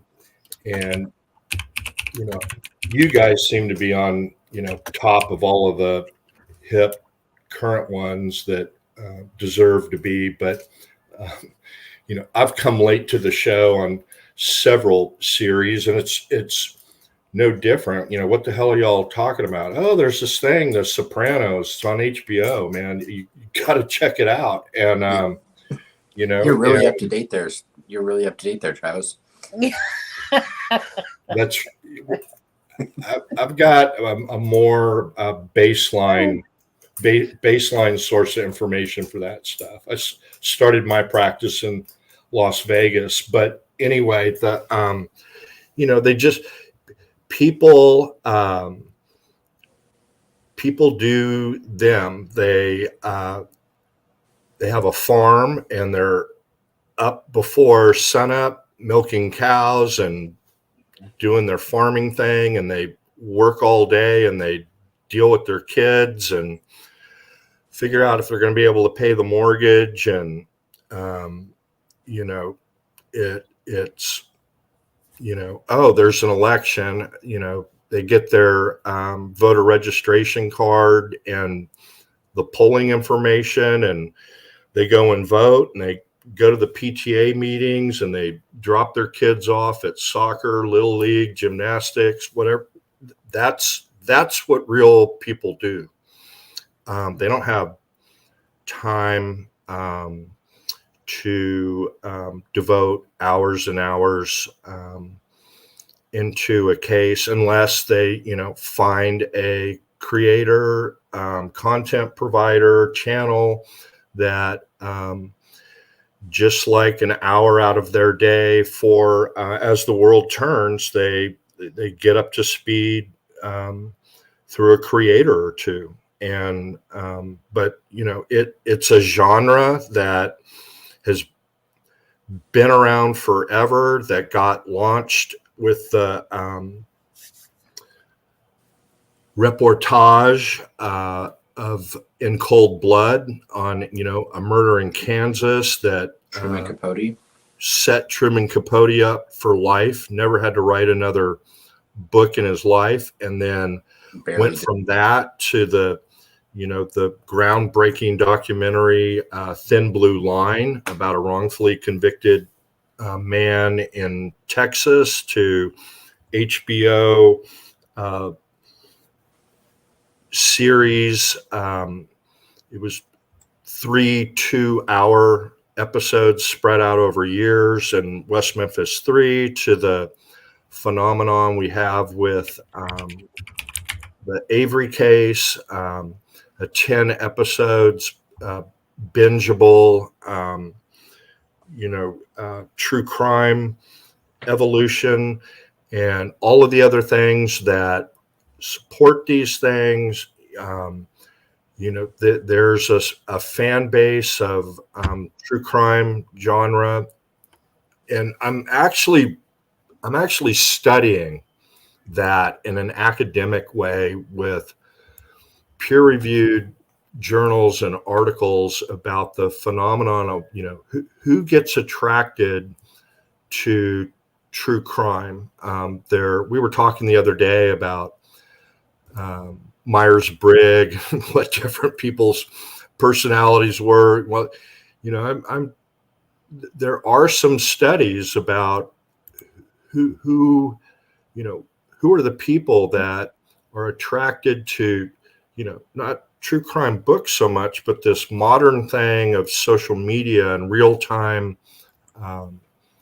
reporting and following of crimes. And it's, I'm only, just breaking through the surface right now, but it's just really interesting what the theories are on who's attracted to true crime and why these stories, and that people have these same fears. So they want to try and identify who's capable of committing these crimes, so that they can prevent it happening to themselves. One theory is that people are attracted to it because but for the grace of God go I, that they're not happy that it happened to this other person, but they're happy that it didn't happen to them. And without pointing anything at the victim, there's, oh my God, I'm just so happy that didn't happen to my child or my spouse, but there's definitely something about it that is fascinating to a cross section of people. And then with every group of people, you're going to have standard deviations. Ivy knows much more about the psychology of this stuff. And your other guest, regular panel member, Alexa, did I say her name right? I'm so bad with names. Has, talked about psychological aspects of stuff, but someone posted in here earlier about their grandparents going to the site of where Bonnie and Clyde were shot down, which was Texas Rangers caught them. They were actually over in, Gibbsland, Louisiana, but people by the hundreds and thousands went and dipped their handkerchiefs into the blood. Can't remember who commented on that a little bit ago. There's this market for art that's been created by notorious people. And I'm not making any judgments about, where people are. I think there's an aspect people really do like solving puzzles and solving, whether it be a real crime or, whether mustard's in the library. But, there's a lot of different aspects to it. And there's a lot of different people that are into these types of stories and follow them in depth. But I would venture to say your average mom and dad on the street or on the farm, if you're in Indiana, they just don't have time. They're interested if it presents a danger to their family. And so they want to know, is the person caught? And in that thing that was out the other day, I made a note that very early on, a day or two within the murders of these poor two little girls, they announced, there's no continuing danger to the community. Y'all remember that? Yes. That's what people care about in that county. Are my kids in danger? That's the main thing. The sheriff tells them, or whoever that was, Indiana State Police, there's no continuing danger. Okay, we're gonna get our kids to school and Little League and take care of the the farm or company or job. And so it doesn't surprise me in the least. All right. Are we good? Are we good? Went 9 minutes over my time limit, people. I think everybody wants to hear your closing arguments, Sonny. You should have put up a timer. I know. No, it's just like, Sorry, Travis, the light went yellow. Yeah. I I swear to need God, those I three hear Travis lights shake by the at the bell. top. No. I just only just because my husband needs to go to bed because he needs to get up earlier than normal, and I got to get up early tomorrow as well. And so Miranda, she was like, you know what, I just came for Sunny. That's pretty much what she said earlier, and I was It like, was so not what she said. it was Well, close. Well, it's not my fault. It's typical that my fellow panel members always ask excellent questions that get me to think Aw. about things I hadn't thought of before, plus comments in the chat get me thinking about yeah. things I haven't thought about before. But y'all have a very intelligent Not me. group of members, subscribers, and intelligent panel members and an intelligent host that ask thought-provoking questions, and it gets my mind spinning. So it's your fault. I make no apology. No. Tonight was truly. I did 2 lives earlier today, so tonight was truly about whatever Charmaine and Adam and yourself wanted to kind of go on about. Again, when something's out of my forte, like I understand the gist of things, but when it comes to the whole verbiage and asking all these things that Charmaine or Adam asked, I'm kind of clueless to some of that Sunny, stuff. but I mean, we have a little bit of time if Travis wants to continue talking about us. Did you hear that descriptor? She said, I wanted you, Travis, and Charmaine, and Adam, and Travis, for you to be able to, quote, go on, unquote, about whatever. So apparently I tend to go on.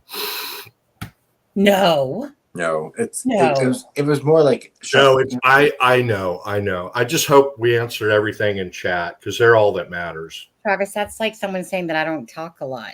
I know it's a lie. That's all that matters. What are you talking about? I had so many questions because you don't come on here anymore, and I never. Yeah, there's a bunch piling up.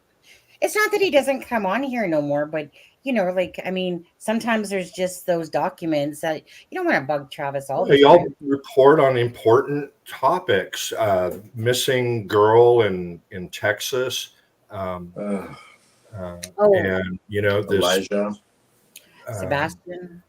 Yeah, and there's no update. And there's not something going on in Delphi every day, and there's plenty of people covering it, and I don't have anything to add to the those conversations. It's just really not fair. You all have important messages that can't really add to, other than maybe about a question that somebody can ask me in chat. Is it normal for people not to record interviews, or is it normal for them to announce their closing down an investigation? Or you guys seem to cover that all pretty darn well. So the focus needs to stay where it is. Again, my goal is to try and educate people about the process and to understand what they used to teach in civics that they don't teach anymore. Yeah, exactly. I mean, in all honesty, Travis, besides that one that you were on last, which confused the hell out of me, because I remember that's the one where I was like, everyone's talking about pills in the chat type of thing, because it was one of those things like it was totally out of my element, that particular document. You guys were talking about it. I was like totally out of my element for that one. But other than that, there really hasn't been a lot where, I felt like I needed to bug you. because it wasn't anything overly technical, really. I think that's the last time really you were on, because like I said, I know what you want to offer people, which is, your assistance and if people have questions or, guidance or something like that. Um, so I don't like to abuse anybody's time. I don't. So if we can have, I'm happy to come on if there's anything you think I can yeah, add to, and I try to be a good participant in chat, but I do like to get the fact out that I've got the tightest pants in town. I know, right? I gotta call BS because I said last time you were on, you said that you would wear your tight pants if I wore my glasses, and I did, and you didn't show You up. did. No, I never said I'd wear the tight pants. I said I'd wear a suit, and I'm going to wear an Italian one, and one I picked out just for you, and the tie, but I didn't get enough notice. I wore it today. Would have been perfect if I'd seen the text. And I didn't have a couple of things going on. I would have been able to pop right on in the suit, but I don't even know if you were around. You would have missed it. So I would have caught the replay. No, Travis, hold on a second. Travis, left-hander. Are you left-handed or right-handed? I thought it was a requirement that you be left-handed to be on the panel. That's what I was told back in September. I'm left-handed. That's what I thought. You are, aren't you? I'm right-handed. Right? As am I. Well, I was going to say, because we were having this debate when Alexa was on about if Rex Huerman was right-handed or left-handed. Now, because I am left-handed, I will, of course, see things because how I would hold things. And there was too many signs that were showing me he was left-handed. But as I was looking at, because, for instance, I have this pencil or lip gloss in this hand. So my drink I will grab with my right hand, even though I will also put it to my left side because I am ambidextrous to a point as well. But so there was this big debate about this, right? Because I was insistent that Rex Huron was left-handed. Things that he was doing were showing me. Hey, Travis, do you wear a watch by chance? I do. Now, just to ask you, and I know people differ on this one, will you put your watch on your left hand or do you actually put yours on your right? I wear my watch on my left wrist. Okay, so right, whereas I'll wear mine on my right because when I'm doing it up, right, that way I can, so to me, I will put mine on my right. Whereas I know that the watch thing, I've seen like left-handed people wear their watch. So I was kind of getting confused, but he is clearly using his left hand to write. Whether he's ambidextrous or not, he's not going to sit there. So he's doing exactly what I would do. I've got this in my right hand because I can use it too, but he's doodling or doing whatever with his left hand there. So now, which one does handwriting analysis? Alexa. Hmm. So so my point is that she thought he was right, and I was very insistent that I thought he was left. So then I was looking at pictures, and to be honest, he seemed like he was kind of ambidextrous but most of what I saw told me he was right. But sometimes that can throw you off. But Mustang clearly sent me this today, and that pen is in his left hand, and again, so I just was like, when she said that to me at first, I'm like, yeah, I'm kind of still confused because I can see him holding a drink in his left hand, but I have also seen him holding a drink in his right hand. But this is the first time that I actually saw something where he has his pen in his left hand. So to me, he's clearly left-handed, because no ambidextrous person can sit there. I thought some of these cameras reverse the view. No, it won't reverse left versus right. Obviously not. Your thumbs up. It really depends what you're doing, to be honest with you. It depends like if you're looking in a mirror. Jack the Ripper was left-handed. Hey. Yeah. Well, yeah. In this case right here, I mean, the window is clearly going to the outside, and he's on the inside of the thing. So this is like a clear on shot. So that would be just Yeah, I assume so. But has And- Alexa analyzed any of you? No, not really. I don't think. Like a little bit of me one time personally, but nothing major. No. What does she say the studies say on, is there a, obviously left-handed people are, a vast minority, left-handedness. True.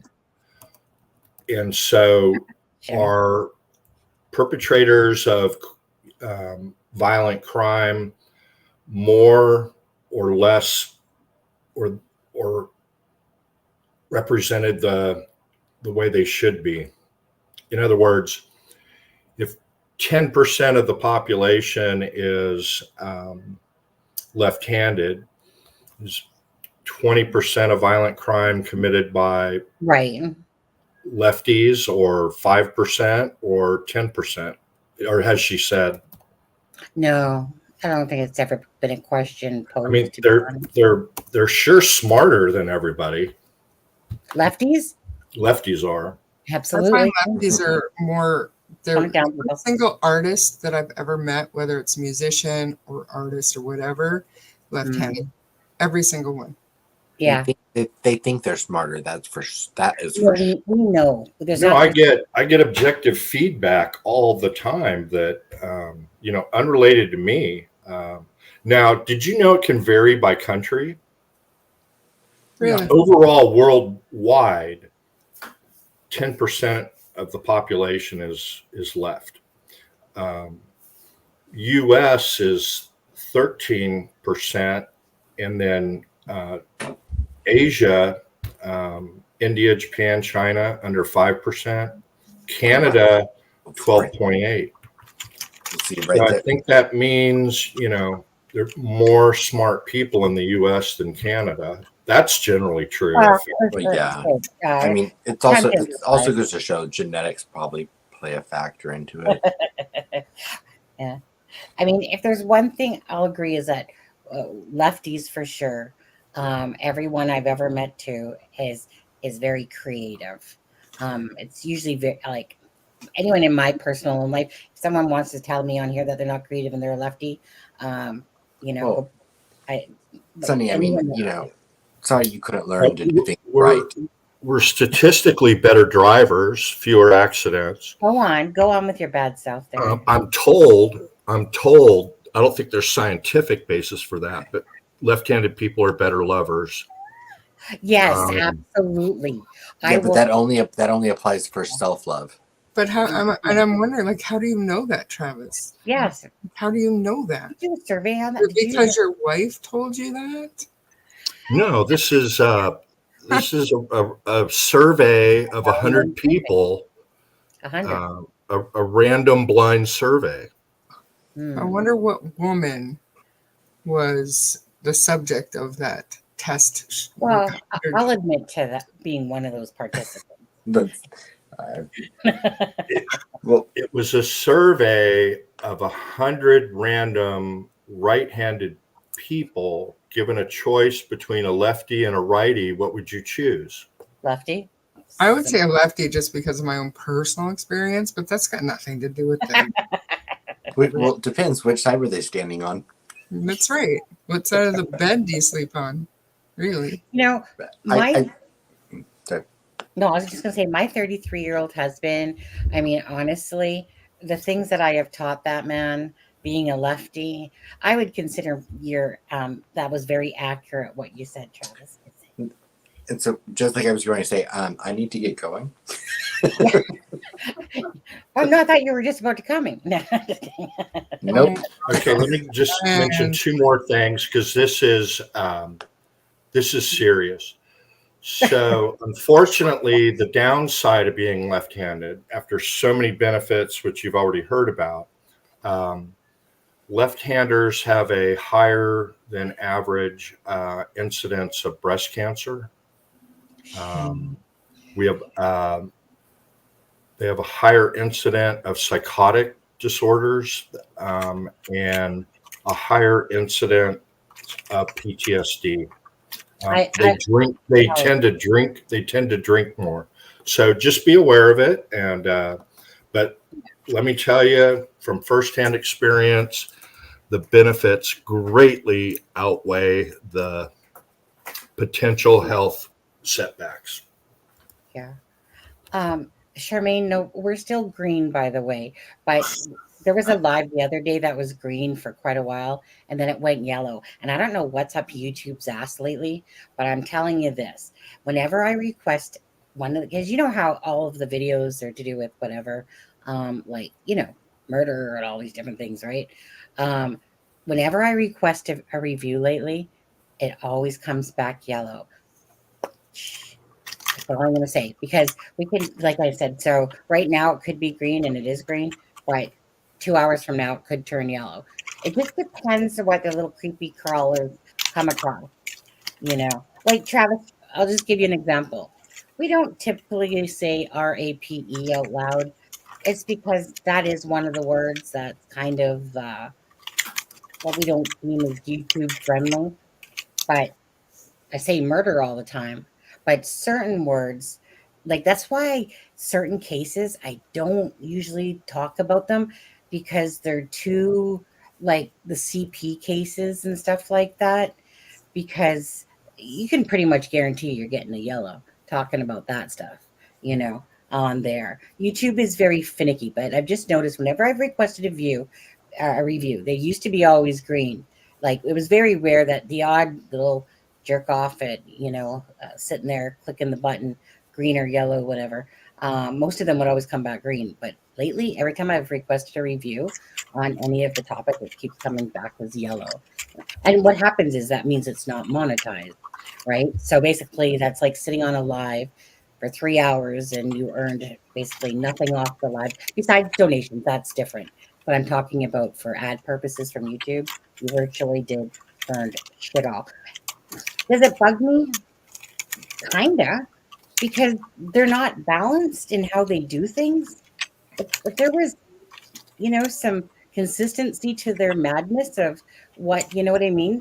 But we talk about this stuff on many other lives, but now all of a sudden when they're doing an actual manual review, instead of the creepy crawler giving you the green thumbs up. So it's just the inconsistency of that, But YouTube has been a lot better, but still it's frustrating, right? So right now it's green, could turn yellow 2 hours from now. Who knows? Anyways. Oh shoot! I'm sorry. No. I forgot those code words like UN, ALIVE. Well, so when it comes to SEX assault, we usually say sexual assault, CP instead of say child, right? We don't usually say RAPE, and it's just because, again, if it's talked about too much, YouTube's going to turn the live yellow. Oh, So, man. so it's green right now because we didn't overly talk a lot about it. But if it was like a main topic and we started using those words quite often, we would defo be getting a yellow. So that's why we just try to most times, like, besides the word murder, but when it comes to like the child stuff or those type of words, we usually just definitely abbreviate those type of words because it's just not worth it with YouTube, right? Like this channel's small, right? I mean, you're lucky if you get 300 views to 1,000 type of thing typically.